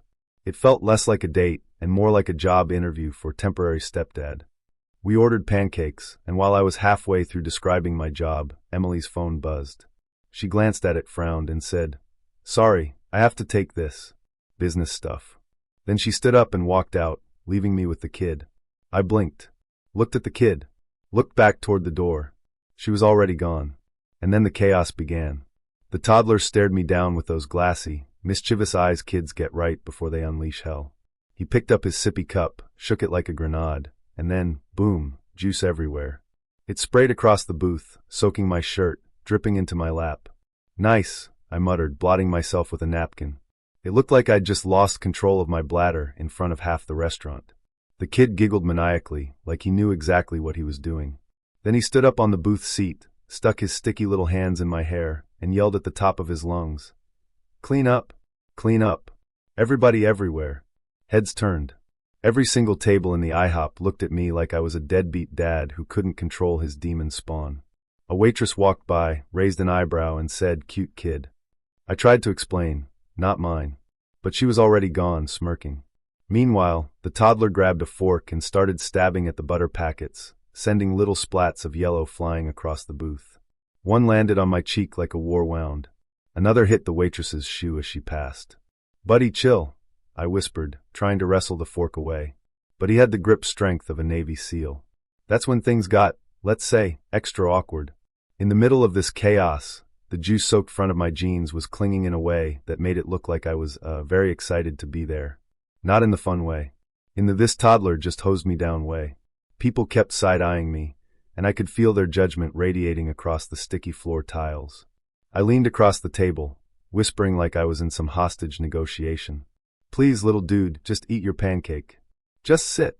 He stared at me, then shoved half a pancake into his mouth and started drooling syrup all over the booth. By the time Emily strolled back in, a full 40 minutes later, I looked like I'd been through a food fight. Syrup on my shirt, juice on my pants, hair spiked with toddler fingers. The kid was gnawing on a butter knife like a medieval knight. Emily barely glanced at the scene. She just slid back into the booth, scrolled on her phone, and said, "So anyway, where were we?" I sat there in stunned silence, still dripping apple juice, feeling like I'd just been punked. And here's the kicker, she didn't apologize. Not once. She acted like leaving me alone with her kid on a first date was the most natural thing in the world. When the check came, she smiled sweetly and said, "You don't mind grabbing this, right? I mean, you already bonded with him." Bonded. That's what she called it. Like we'd shared some magical father-son moment instead of a public humiliation ritual. I tossed some cash on the table, muttered something about an early morning, and bolted for the door. As I left, I caught the kid waving at me with syrup-coated fingers. "Bye, Daddy," he shouted. The entire restaurant froze. I swear even the guy flipping pancakes in the back stuck his head out to watch me go. So yeah, if you ever wonder how a date can ruin your night, your dignity, and your dry-clean-only shirt all in under 2 hours, try babysitting a stranger's toddler in the middle of an IHOP. I went in looking for romance.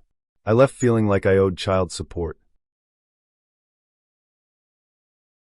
Her name was Calpurnia, and she showed up to our first date, carrying a leather portfolio, like she was heading to a corporate boardroom. We were meeting at this sleek little sushi bar in Soho, the kind of place with dim lighting, minimalist decor, and menu prices that made you think twice before ordering an extra roll. The bar glowed a neon blue, and soft lo-fi music hummed in the background. It should have been romantic. It should have felt like New York magic. Instead, it felt like I was about to be audited. Calpurnia didn't even sit down before sliding the portfolio onto the table with a heavy thunk. She tapped the cover with a manicured finger and smiled. "So, let's make this productive." Productive. That was the first word out of her mouth on a date. The waiter approached with menus, but Calpurnia waved him away like she'd already solved that part of the evening. "We'll do edamame to start. Then 2 dragon rolls. Oh, and a seaweed salad." "Thank you." She didn't look at me once.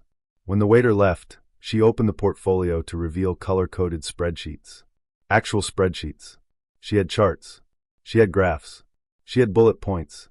"I've already reviewed your LinkedIn," she announced matter-of-factly, scrolling through her tablet to cross-check with the papers. "Your salary bracket is acceptable for the New York market, though your title is, let's call it, growth stage. But that's fine. I can work with growth." I blinked, chopsticks frozen in my hand. Thanks." She nodded briskly. "Don't thank me yet. I need to assess your 5-year plan." It wasn't a joke. Calpurnia pulled a pen from behind her ear and started jotting notes on a page labeled Candidate Assessment. She leaned in, eyes sharp.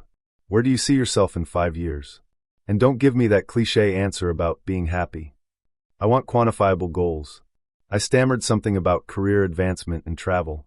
She scribbled notes, then glanced at her Apple Watch like she was timing me. Okay, fair. But what about marriage? Kids? Homeownership? Crypto investments? I tried to laugh it off. This feels like an interview. It is, she said simply, not even looking up. The waiter returned with edamame, and I swear I saw him smirk when he caught sight of the spreadsheets spread across the table like CIA dossiers. I popped a soybean into my mouth, mostly to avoid answering more questions. Calpurnia chewed thoughtfully on her salad. You scored well on the emotional intelligence segment of your profile, but your social media presence is weak. Only 6 Instagram posts in the last year. That's concerning. Shows a lack of brand building. Brand building. She was talking about my personal life like I was a startup company. I finally asked, do you do this with everyone you date? She sipped her sake, eyes narrowing like I'd asked a stupid question. Of course. Why would I waste time on unqualified applicants? Relationships are mergers. You don't walk into one blind. That's how people fail. The table next to us burst out laughing at some joke, and I felt a wave of surreal embarrassment. They were drinking and flirting. I was getting performance reviewed over sushi. By the time the dragon rolls arrived, she'd pulled out a literal checklist. She ticked off boxes: career stability, family values, health insurance. Then she looked up at me with a sharp smile. So far, you're scoring at a B+. Not ideal, but workable. Workable? I echoed, a piece of spicy tuna roll halfway to my mouth. Yes, she said crisply. With some adjustments. You'll need to work on your networking and definitely post more. But I see potential. She closed her portfolio with a snap, leaned back, and declared, this was productive. Not fun. Not exciting. Not romantic. Productive. I muttered something about an early subway and bolted before dessert. As I walked out into the chilly night, I realized I'd just been treated less like a date and more like a candidate for the position of future husband, benefits negotiable. The last glimpse I had of Calpurnia was her, hunched over her portfolio, already scribbling notes for her next assessment. His name was Bartholomew, but he insisted everyone call him Bix. We were meeting at a chain steakhouse near Times Square, the kind with oversized menus, neon beer signs, and waiters who look like they've survived at least 3 Broadway auditions. I picked it because it felt safe, normal. But Bix wasn't normal. Not even close. He strutted into the restaurant with a battered leather satchel under one arm, kissed my cheek like we'd been married for 10 years, and whispered, "Tonight's special." I thought he meant me. I was wrong. The waiter led us to a booth, and before I could slide in, Bix dropped his satchel on the table, yanked it open, and pulled out a spiral-bound notebook labeled Operations Report in messy Sharpie. He flipped to a fresh page, licked the tip of his pen, and gave a slow, exaggerated scan of the dining room, like he was a detective casing a crime scene. I laughed nervously. "Big night of journaling?" He winked. "I'm here on assignment." The waiter returned with water. Bix held the glass up to the light, swirled it like wine, sniffed, then scribbled notes. He glanced at the waiter. "Too many ice cubes." 8. "Should be 6. Docking points." The waiter blinked, looked at me, then back at him. "Docking points. I'm a mystery diner," Bix said with dramatic weight. "Corporate sent me. Don't blow your cover by acting suspicious." The waiter opened his mouth to argue, then thought better of it and walked off. I leaned forward, whispering, "You work here?" "Not anymore," Bix said, tapping his pen against the notebook. "But once a mystery diner, always a mystery diner. It's in my blood. The code doesn't die." The code. Like he'd taken some kind of food critic oath. Dinner spiraled from there. Every action came with a running commentary. The bread basket? Stale. 5-hour shelf life minimum. Write it up. The butter? Temperature variance. Unacceptable. Write it up. The booth cushion? Squeaks. Bad optics. Write it up. He scribbled furiously, pausing only to glare at the waitstaff with narrowed eyes, as though he were a CIA handler testing recruits. When the appetizers arrived, he whipped out his phone flashlight and inspected his onion rings like they were radioactive. "Uneven breading," he muttered, jotting down more notes. "Presentation, subpar. Service, borderline negligent." I sat there poking at my salad, watching other tables whisper and point. The staff had started huddling behind the bar, shooting daggers at our booth. One waitress muttered, "He's back again." Again. The idea that this wasn't the first time chilled me. Then the manager arrived. Middle-aged guy in a button-down, polite but strained smile. "Sir, is there a problem with your meal?" Bix leaned back in the booth, steepled his fingers like a mob boss, and said, "I'll be filing a full report with corporate. But if you want to save yourself a lot of trouble, I suggest comping tonight's meal." I nearly dropped my fork. "Wait, what?" The manager's smile twitched. "Comp your meal?" Bix nodded gravely, flipping his notebook closed with a snap. "That's protocol." I whispered, "Bix, we haven't even eaten yet." "Shuh," he hissed. "This is how the system works." The manager stared at him for a long, awkward beat, then muttered, "Excuse me," and walked away. I thought that was the end of it. But no. When our entrees came, his steak and my chicken, the poor waiter set them down with shaking hands. Bix pulled out a tiny ruler from his satchel. An actual ruler. He measured the steak's thickness, clicked his tongue, and wrote more notes. Then, without hesitation, he stood up, plate in hand, and marched toward the kitchen.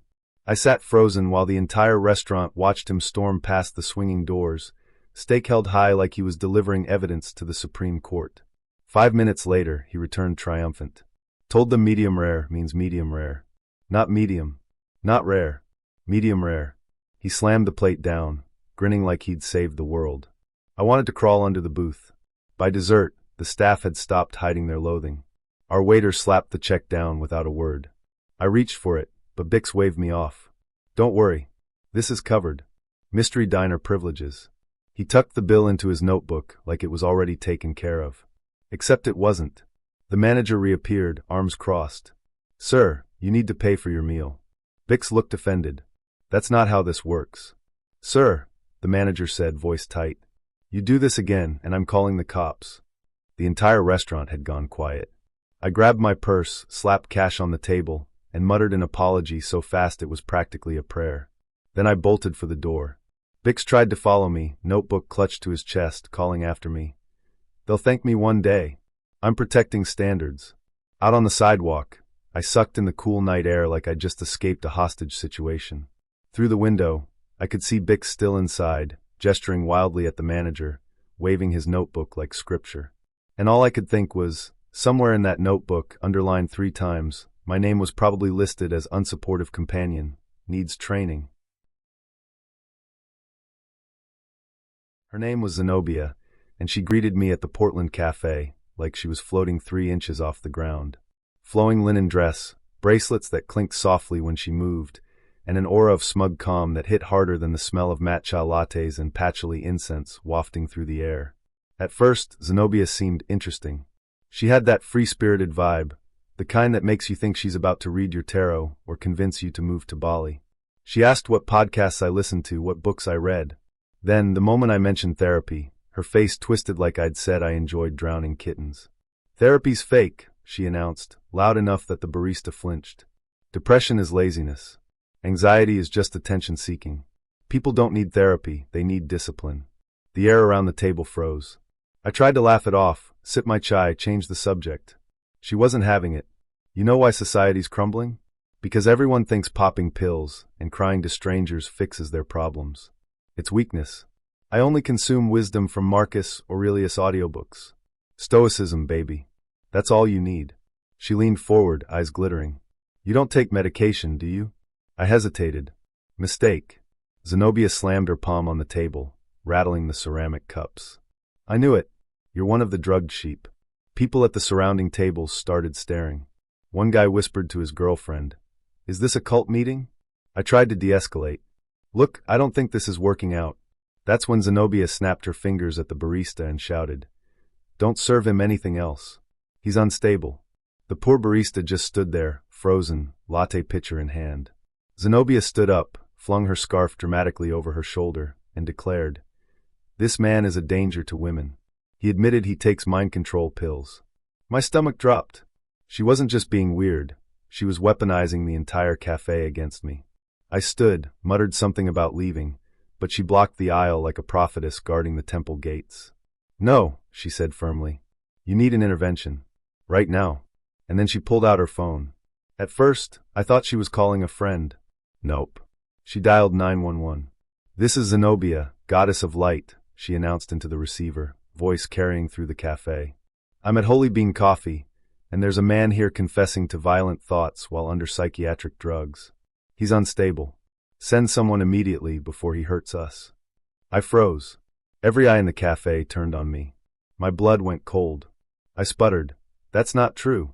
I didn't say any of that." But it didn't matter. Once you hear unstable man, psychiatric drugs, you don't forget it. 5 minutes later, the wail of sirens cut through the Portland drizzle. A police cruiser screeched to a stop outside. 2 officers came in, hands resting on their belts. Zenobia shot her hand into the air like a teacher's pet. "It's him. He admitted he's dangerous." The cops turned to me. "Sir, can we talk outside?" Humiliation doesn't even begin to cover it. I stammered my explanation while a dozen strangers sipped lattes and watched me escorted out like a criminal. Zenobia followed, of course, whisper shouting to the cops that I was hiding violent tendencies under Big Pharma's control. To their credit, the officers were patient. They asked if I was okay, if I actually had said anything threatening. I explained it was just a first date gone nuclear, that I'd only mentioned seeing a therapist. One of the cops sighed, rubbed his forehead, and muttered, "Yeah, we get this kind of call sometimes." Meanwhile, Zenobia was pacing like a preacher, waving her arms, insisting she could feel the darkness in my aura. Finally, the senior officer turned to her. "Ma'am, unless you have real evidence of a crime, we can't hold him." Her jaw dropped. "You're just going to let him walk?" He admitted he's medicated. The officer's voice sharpened. "Taking medication isn't a crime." Zenobia looked betrayed, like the entire justice system had failed her personal philosophy. She stomped her sandal against the wet pavement, shouted, "You'll all regret this when society collapses," and stormed off into the drizzle, scarf fluttering like a cape. The officers gave me a sympathetic look. "Bad date?" I nodded, too embarrassed to form words. "Next time," one said dryly, "maybe stick to dinner and a movie." I laughed weakly, thanked them, and walked away with my heart pounding and my reputation probably in tatters at Holy Bean Coffee. The last thing I saw as I glanced back was Zenobia on the corner, yelling at a parking meter about the dangers of antidepressants. I'd been excited about Oliver from the start. He had that old-fashioned charm, the kind that made you feel listened to rather than tolerated. A mutual friend had introduced us, saying he was a proper gentleman. After a week of easy texts and a few phone calls, he suggested dinner and a walk on the beach. It sounded romantic, like something out of a film. I wore a sundress, simple but enough to feel special. When I met him at the seafood place near the shore, he was already waiting, smart shirt, warm smile, standing like he owned the space. Dinner went well. He told stories about his childhood, his old dog, funny things he'd done as a teenager. I laughed more than I had in ages. Afterwards, we strolled down to the beach. The sun was setting, painting the sky pink and gold, the tide rolling in gentle waves. It felt idyllic. Shoes in hand, cool sand underfoot, I thought maybe I'd found someone worth trusting. The conversation drifted to family. He mentioned his parents, then casually said his dad used to hit his mum. He spoke of it the way someone might mention burnt toast, offhand, ordinary. My stomach nodded. "I'm sorry, did you say your dad hit your mum?" Oliver shrugged. "Yeah, it wasn't a big deal. It never really hurt their relationship. Sometimes that's just how it is." I stopped walking. My heart thudded.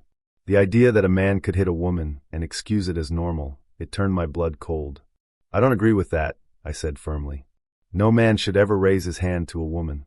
His expression changed in an instant. The smile vanished. His jaw tightened, eyes hardening into something I hadn't seen before. "Don't you dare insult my dad," he snapped. His voice was sharp, venomous. I tried to calm him, to explain, but he wasn't listening. He grabbed my arm so tightly I winced. Before I could react, his hand whipped across my face. The slap was sharp, ringing in my ears. My eyes watered. I stumbled back, stunned. He stepped closer, fist connecting with my shoulder, a blunt force that sent pain searing down my arm. Panic flooded me. I tried to push him away, but he was stronger.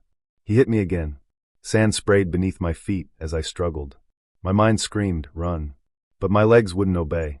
Shouts. Footsteps pounding the sand. A group of strangers appeared from nowhere, voices raised, pulling him off me. I collapsed to my knees, sobbing, clutching my throbbing face. "Are you all right?" a woman asked, crouching beside me, her hand warm on my shoulder. I couldn't answer. My body shook too violently. Oliver raged at the group, cursing, fighting to push past them. Someone shouted about calling the police. That's when he bolted, sprinting down the beach until he vanished into the dark. The strangers stayed with me. One gave me their jacket. Another rang the police. I sat on a bench, tears streaking through sand on my skin, the sting in my cheek a pulsing reminder of what had just happened. When officers arrived, they listened as I told them everything. How dinner had been fine, how his words on the beach had revealed something darker, how his hands had proved it. I gave them his name, his number, every detail I had. They never found him. He denied everything, spun a story about a harmless date. My word against his. And men like him always seem to know how to wriggle free.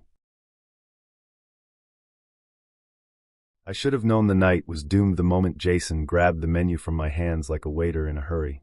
We were sitting in this crowded, dimly lit Italian place in Manhattan, the kind with red vinyl booths and framed black and white photos of Frank Sinatra on the walls. The air smelled like garlic knots and cheap Chianti, and the waiters all had that New York brusqueness, moving between tables like they were part of a ballet. Jason had insisted we go here because it was authentic. I wasn't even allowed to suggest anywhere else. Before I could open my mouth, he flagged the waiter down with a snap of his fingers, an actual snap, and announced, "She'll have the chicken parm. I'll do the veal marsala. And bring a bottle of the house red. Women love when a man takes charge." The waiter raised his eyebrows, glanced at me for confirmation. I gave the world's smallest shrug, because what was I supposed to do, start a fight in front of the bread basket? Jason leaned back in the booth, grinning like he'd just rescued me from the burden of decision-making. See? That's confidence. Women need that. Men today are too soft. At first, I thought maybe it was a joke. A bad one, sure, but something he'd walk back with a laugh. But Jason doubled down. Every sentence out of his mouth was a lecture. He poured the wine for both of us, filled his glass to the brim and mine halfway, and held it out like a toast. To women finally realizing men know best.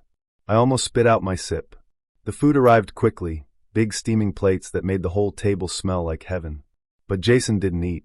He launched straight into a monologue. He told me feminism was a scam. Not just a scam, a revenge plot cooked up in the 60s. He said women only pushed for equality because deep down they wanted to punish men for being born stronger. He used words like agenda and conspiracy, waving his fork around like a sword. It would have been funny if he wasn't so deadly serious. I tried to change the subject, asked about his job, his family, even what movies he liked. He shut each question down with the same dismissive wave. That's small talk. I'm about truth. Let me put you on to something. The people in the booth next to us kept glancing over. The waiter dropped off extra napkins and gave me this pitying little smile, like he'd seen this date archetype 100 times before. By the time dessert rolled around, Jason was sweating, actual beads of sweat running down his temple, from the effort of mansplaining the downfall of modern society. He wiped his forehead with a napkin, leaned in close, and whispered like he was telling me state secrets. The government doesn't want strong families anymore. That's why they push therapy, antidepressants, all that crap. They want men weak, women angry. Divide and conquer. Then he said the words that made my stomach sink. When we're together, I'll show you what real order looks like. That was it. I was done. I reached for my purse, muttered something about an early morning meeting. He frowned, confused, like he genuinely didn't understand why I wouldn't want to spend all night listening to his manifesto. He offered to walk me to the subway. I told him no, firmly, and slipped out before he could argue.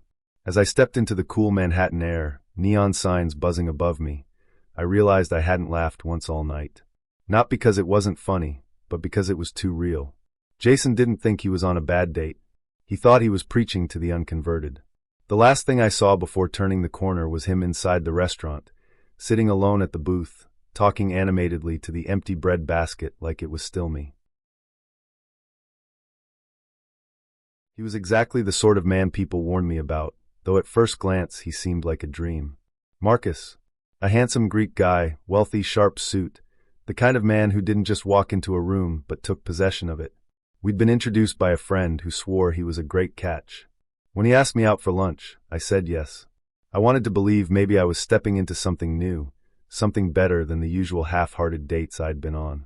The restaurant he picked was the kind with white tablecloths, silver cutlery polished to a shine, and waiters who hovered just out of earshot. I'd never eaten anywhere so formal. I wore my nicest dress, suddenly aware of every crease and loose thread. Marcus arrived late, of course, but breezed in like the world bent around his schedule.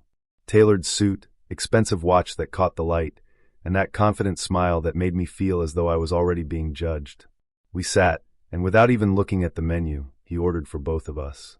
I thought it was a little presumptuous, but I stayed quiet. He ordered wine too, and when the waiter brought the wrong bottle, Marcus snapped. Not a raised voice, not an embarrassed laugh. No, he cut the poor man down with words that were like knives. Incompetent, he sneered, shaking his head like the waiter wasn't even worth looking at. Something in my stomach shifted. It wasn't irritation, it was dread. That cold, sinking feeling when you realize you might not know the person sitting across from you. I tried to redirect, asking about his hobbies, his family. He answered in clipped sentences, eyes darting to his watch, like I was a meeting that had already run over time. I laughed at something, desperate to fill the silence, but it fell flat. By the time the bill arrived, I knew there'd be no second date. He tossed his card onto the tray without glancing at the total. I offered to split, more out of politeness than anything, but he dismissed it with a flick of his hand. It's nothing, he said, his tone not generous but dismissive. The sensible thing would have been to leave it there. Thank him politely, call myself a cab, and never answer his calls again. But my car was in the shop, and when he offered me a lift home, I hesitated. A taxi would cost more than I had on me. It was broad daylight, I told myself. A quick drive, nothing more. When I gave him my address, he smiled faintly, and I told myself I'd imagine the glint in his eyes. We set off. At first, it seemed normal, but after 10 minutes, I noticed the streets weren't familiar. The buildings thinned, roads stretched wider, and soon we were winding between fields, hedgerows, and the occasional sagging barn. Where are we going? I asked, trying to sound calm. Scenic route, he said, the words dripping with amusement, like I'd asked a foolish question. Something in his voice made my skin crawl. I glanced at my bag on the floor. This was before everyone carried a mobile. No way to call for help. The car seemed louder now, the tires chewing the tarmac, the engine humming steadily as if it knew exactly where it was headed. My pulse beat in my ears. I'd prefer to go straight home, I said more firmly. That was when Marcus's mask slipped. He didn't shout. His voice was low, calm, but each word landed like a stone in my stomach. He said I'd wasted his time, that I'd used him for a free lunch, that I'd smiled, flirted, made him believe I was interested when really I wasn't. I don't like being played, he said. I tried to explain, clumsy, desperate words about not wanting to mislead him, that it was just lunch, nothing more. He didn't care. Then he said it. He could drive deeper into the countryside, he told me. No one would hear. No one would find me for days, maybe weeks. He could do anything he wanted. And he said it the way some people remark on the weather, casually like it was just fact. The air inside the car seemed to thicken. My hands shook in my lap. I thought about my mum, about how she didn't know where I was, about how stupid I'd been to climb into this man's car. I thought of headlines. I begged him to take me home. My voice cracked, the words tumbling over themselves. I said I was sorry, that I hadn't meant to waste his time, that he was right. Anything to soften his mood. For a long time, he didn't respond. His hands were white on the steering wheel, knuckles rigid. The countryside rolled on. Empty lanes, skeletal trees, birds lifting in sudden flocks from fields as though startled by some sound I couldn't hear. Finally, he turned the car around. No explanation, no expression. Just a tight silence as the lanes gave way to houses, then streets, then the comfort of streetlights. When we reached my neighborhood, I reached for the door handle, desperate to escape. But his hand shot out, iron fingers clamping around my wrist. He turned to me, eyes hard as flint. I could have done anything to you out there, he said softly. Remember that. He let go, and I stumbled out, barely managing to slam the door behind me. My legs carried me inside on autopilot. I locked the door, pressed my back against it, and slid down to the floor, gasping as if I'd just outrun something. The next day, I went to the police. I told them everything. How he'd driven me into the middle of nowhere, what he'd said, how afraid I'd been. They listened, but there was no evidence. My word against his. A wealthy, polished man who knew how to smile for the right people. He told them a different story, of course. Said he'd just driven me home, taken a longer route for a nice chat. Said I was overreacting, dramatic, embarrassed that the date hadn't gone well. They let him go. A warning, nothing more. For weeks afterwards, I checked my locks 3-4 times before bed. Every pair of headlights, slowing outside, sent me diving for the curtains. His words echoed at the back of my mind like a mantra. I could have done anything to you out there. And he was right. He could have. That knowledge changed something in me. A scar not visible, but felt every time I slid into a stranger's car, every time someone insisted on taking charge. I learned to trust the cold, twisting feeling in my stomach, to listen when something was off. It wasn't just a bad date. It was a reminder of how fragile safety really is, how quickly charm can curdle into menace, and how easily a single decision can put your life in someone else's hands. I'd been single for a while, scrolling through apps, half bored, half hopeful, when I came across Callum's profile. His photos looked like they'd been taken outside nightclubs, his arm always draped around someone, and the captions were all about cars, trainers, and the hustle. A bit cocky, I thought, but there was a grin in every picture, and sometimes that sort of bravado is just a cover for nerves. Against my better judgment, I swiped right. He messaged straight away. Not hi or how's your day, but when we going out then? The kind of line that would normally put me off, but that night it made me laugh. So when he suggested a drive and grabbing food somewhere low-key, I said yes. I pictured a greasy spoon or a takeaway, nothing fancy, but still, the idea of blasting music in a car with the windows down felt like a proper date in its own way. When Callum pulled up outside my flat, I knew before I even got in that I was in for something else entirely. His car shook with the bass before I'd even opened the door, the windows tinted darker than a funeral limo. The alloys gleamed under the streetlight, and the exhaust spat a little as he revved. He leaned out the window, big grin, gold chain flashing. "All right, love," he said, and I climbed in. The smell hit me straight away, air freshener sharp enough to sting my nose, layered over leather polish. The seats were stiff, the kind of fake leather that clings to your skin. Callum wore a designer tracksuit, spotless white trainers, and rings that clinked on the steering wheel. He gave me a quick up and down look, then nodded approvingly, as if I'd passed some test. The drive through town started off all right. Music blared, lights strobed past, and Callum chattered on about his car, how he'd modded it, the street races he'd won, the jealous looks he got whenever he pulled up at lights. I couldn't tell how much of it was true, but I smiled and nodded, caught somewhere between amused and uneasy. Then he asked, "Want to see what she can do?" I thought he meant a quick rev or a short burst of speed. I shrugged, playing it cool. "Go on then." That was my mistake. He swerved onto a quieter road, and his whole posture shifted. His grin widened, his hands tightened on the wheel, and suddenly we were flying. The speedometer climbed, and my stomach flipped like I'd missed a step on a staircase. The engine roared, vibrating through my chest. My fingers dug into the seat, but I kept my mouth shut. I didn't want to seem boring or scared, though fear was building in my throat like bile. Streetlights smeared into lines. He cut corners, threaded through gaps too small, tires squealing, and I thought, any second now we'll crash. My heart hammered, sweat slick on my palms.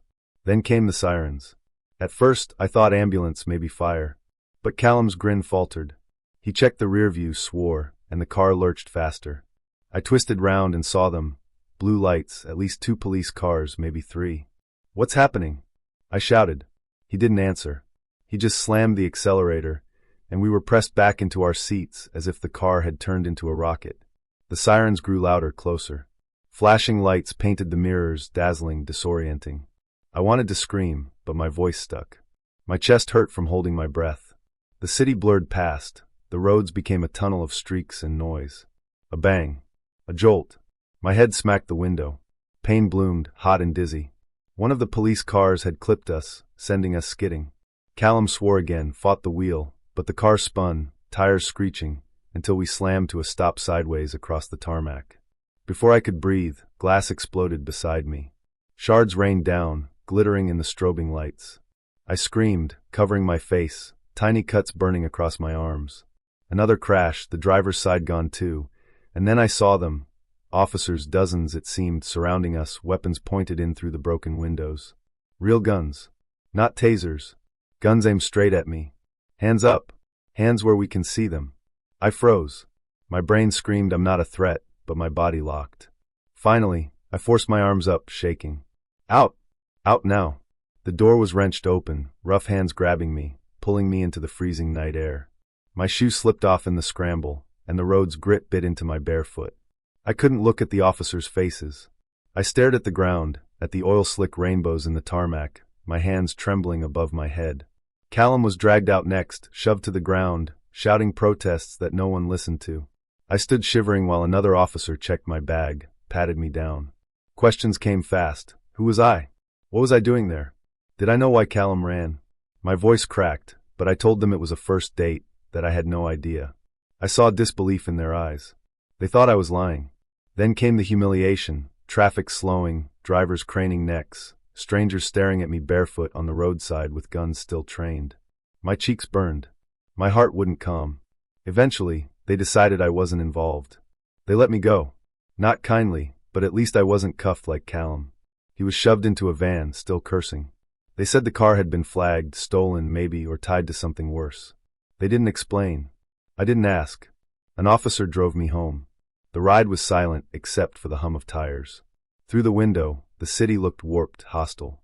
When we pulled up at my flat, I went inside, locked the door, and slid down against it, shaking so hard my teeth clattered. My phone buzzed with messages from friends asking how the date was going. I couldn't reply. What could I say? That I'd nearly been shot dead because I didn't want to seem boring? By the time I met Daniel, I was tired.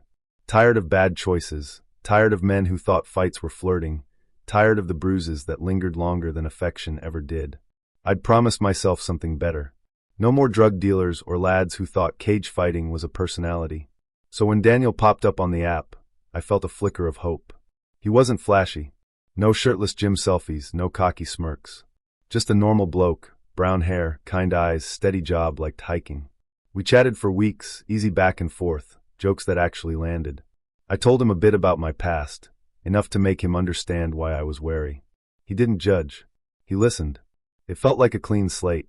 When he suggested meeting at a quiet pub on the edge of the city, I agreed. It wasn't fancy, but I liked that. Somewhere ordinary, somewhere I could breathe. I arrived first and took a table at the back. The place smelled of old wood and ale, the low murmur of conversations filling the gaps between songs on the jukebox. When Daniel walked in, right on time, relief swept through me. He looked exactly like his photos, average height, neat hair, that gentle smile. The date started well. We talked about films, about the sort of music our parents forced on us as kids, about the best places for fish and chips in town. I felt lighter than I had in months. Halfway through, he excused himself for the loo. I sipped my drink, thinking about how easy it had been so far. But when he came back, something was off.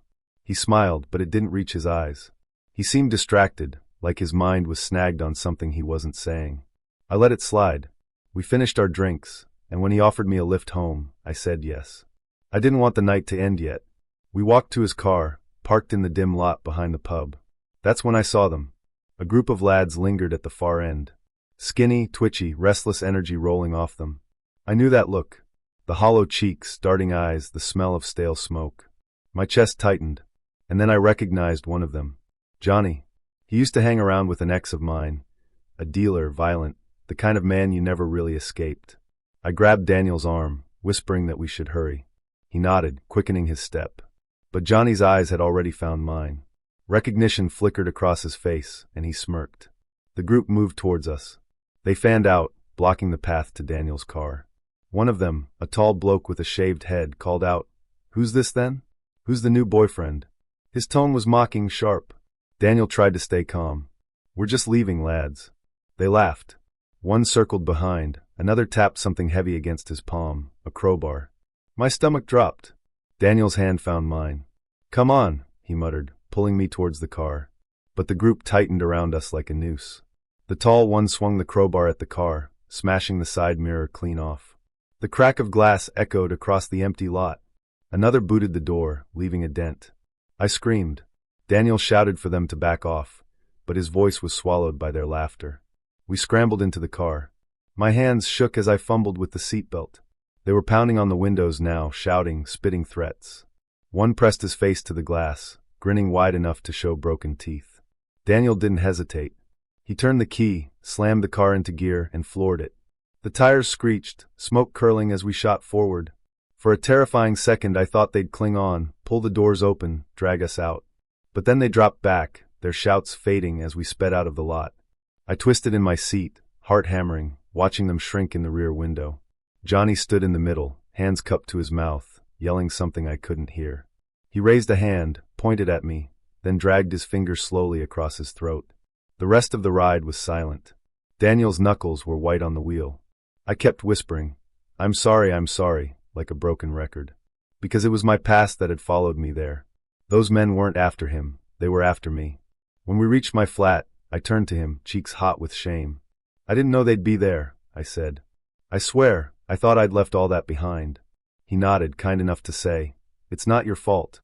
But his voice was tight. His car was damaged, his night ruined, his sense of safety shattered, all because of me. Before I got out, he surprised me. I'd like to see you again, he said. His eyes flickered, unsure, but the words were there. I clung to them like hope. I smiled and said yes. For 2 days, I replayed the night, trying to imagine a better second date. But when I texted, there was no reply. A couple of days later, I tried again. Nothing. Then I saw he'd unmatched me on the app. My heart sank. I couldn't blame him. Who would want to step back into danger, to risk another night like that? But it hurt. Because for once, I'd thought I'd found someone decent. Someone who might give me a fresh start. And instead, the ghosts of my past had smashed their way back in, crowbars and all, reminding me that I couldn't escape that world as easily as I'd hoped. For weeks, I kept glancing over my shoulder, listening for footsteps in empty car parks, half expecting Johnny to emerge from the dark. The memory of that crowbar scraping the car window haunted me. In the end, Daniel vanished as quickly as he appeared, and I was left alone again. Alone, and more certain than ever that some pasts don't stay buried. They wait, twitching in the shadows, ready to smash the glass the moment you think you're safe. I was 21 and stupidly eager to impress, the kind of eager that makes you second-guess your shoes and your laugh, and whether your fringe is doing that odd kink again. It was my first date with Ben, a shy lad I'd met at a friend's party. Nice smile, worked at a record shop downtown, the sort of boy who said please and actually meant it. Miami in 1983 was humming, humid, noisy neon, and I'd convinced myself that if I could just make it through a plate of something Cuban without spilling on my dress, we'd be fine. He pulled up in a battered Chevy that coughed at every light. I slid in, tried to keep my knees from sticking to the seat, and immediately pretended I liked the new wave track on the radio. Ben grinned. Good tune, he said. Yeah, I lied, fiddling with my bracelet as Little Havana unfurled in signs in Spanish, and the smell of coffee sharp enough to wake the dead. The restaurant was the sort with colorful tiles and old family photos crowding the walls. It was packed, kids squealing, aunties arguing over who'd pay, waiters skidding past with plates of roast pork and plantains. We got a 2-seater by the window. Outside, the streetlights smeared orange across the bonnet of every passing car. My shoulders finally unclenched. Maybe I thought, maybe this won't be a disaster. Ben told me about a rare pressing he'd found at work. I nodded as if I knew what a rare pressing was, and sipped my soda to hide the fact I didn't. From the kitchen, something cracked, ice dropping in a machine, that sharp pop a split second after a clunk.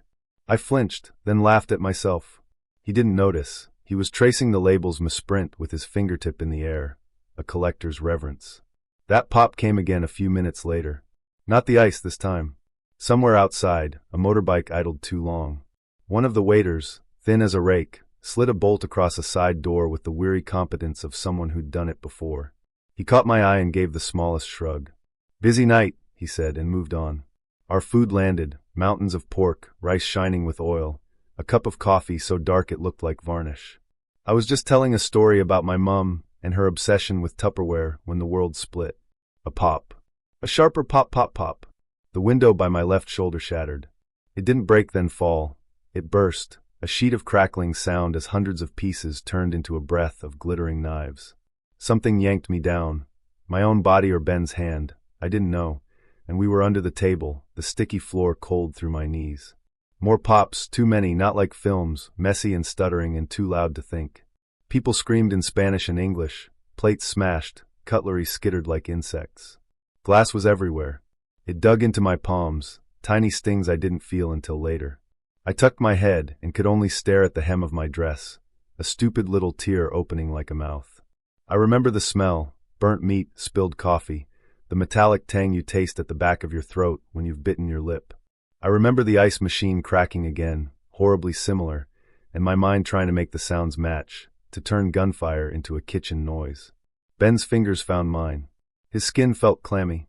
He didn't squeeze. He just held on like a lifeline he was afraid to tug. It stopped. The way storms sometimes stop, all at once. Silence rushed in and stood in the doorway like a stranger deciding whether to enter. Then came the sobbing, the rapid, high questions. "Donde esta? Are you okay?" The scrape of chairs righted by shaking hands. I stayed under the table, because moving felt like stepping off a ledge. Someone shouted that it was over. A waiter's voice, I think, the same thin man who'd slid the bolt. "Calma, calma," he said, coaxing as if to children. I peered out. The restaurant looked like a party the morning after the worst night. Tables on their sides, rice like confetti, coffee bleeding across tiles and brown comets.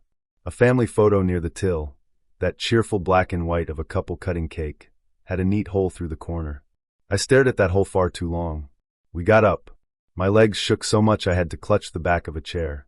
No one seemed gone. Cut hands, a woman pressing a napkin to her arm, a boy with a scratched cheek, but nothing worse in my line of sight.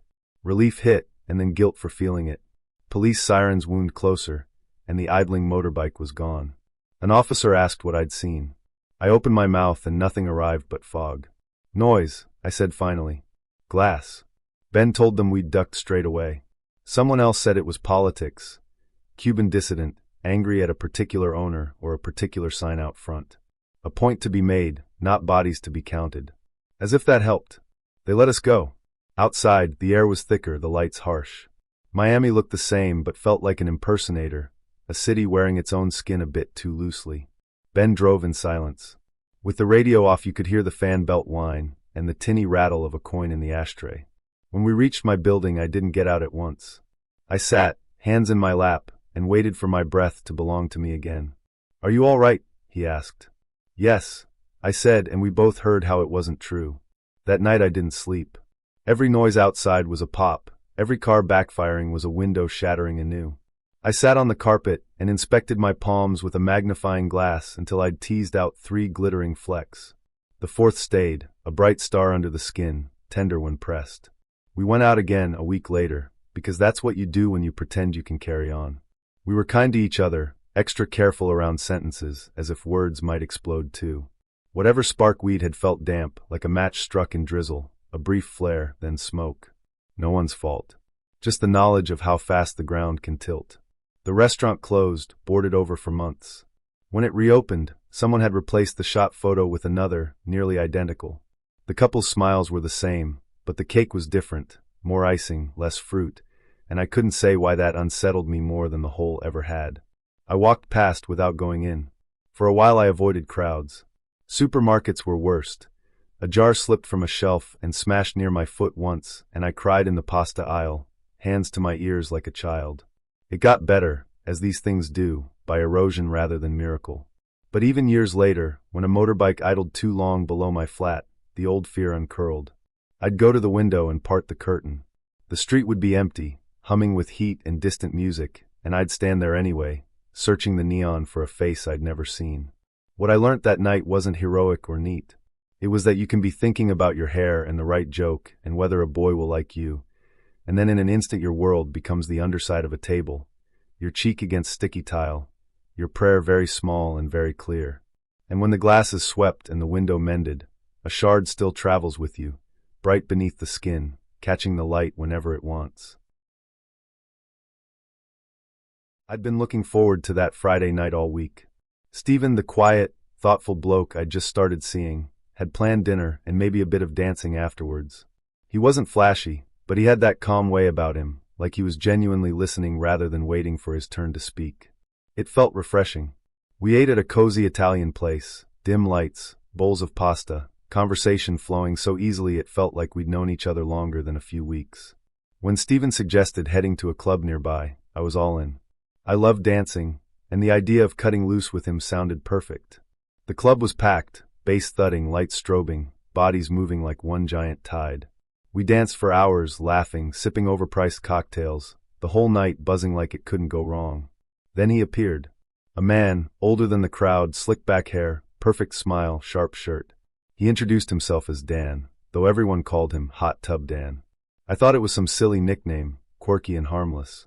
He was charming, quick with his jokes, easy in a way that drew people in. He told us he was hosting an after-party. Massive place, drinks flowing, hot tub out back, he promised, and others overhearing got excited.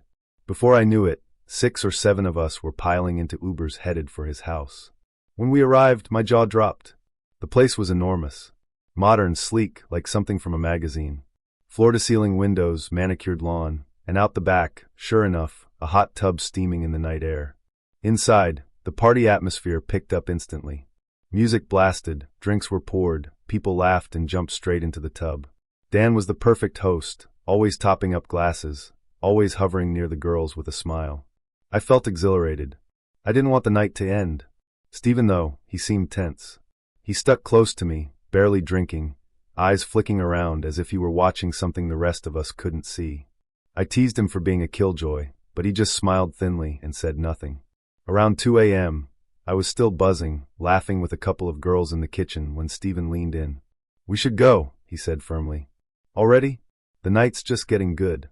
I protested, a bit tipsy, grinning. He shook his head. "I'm tired. Let's call it a night." Something in his tone silenced my arguments. Reluctantly, I agreed. We grabbed a taxi and left. I remember sulking slightly in the back seat, annoyed at missing out. Stephen stared out the window, jaw tight. The next morning, my phone rang. Unknown number. It was the police. My stomach lurched as they asked if I'd been at a party the night before. When I said yes, they asked me to come to the station. Sitting in that interview room, I felt my hangover vanish. The officers explained. A girl had been assaulted at the party after we'd left. By Dan. They were building a case against him. My blood ran cold. I thought about his grin, his hand always pressing a drink into mine, the way he hovered. I realized how easily, how stupidly easily, it could have been me. They asked what I'd noticed. I said he'd seemed charming, generous, maybe too attentive.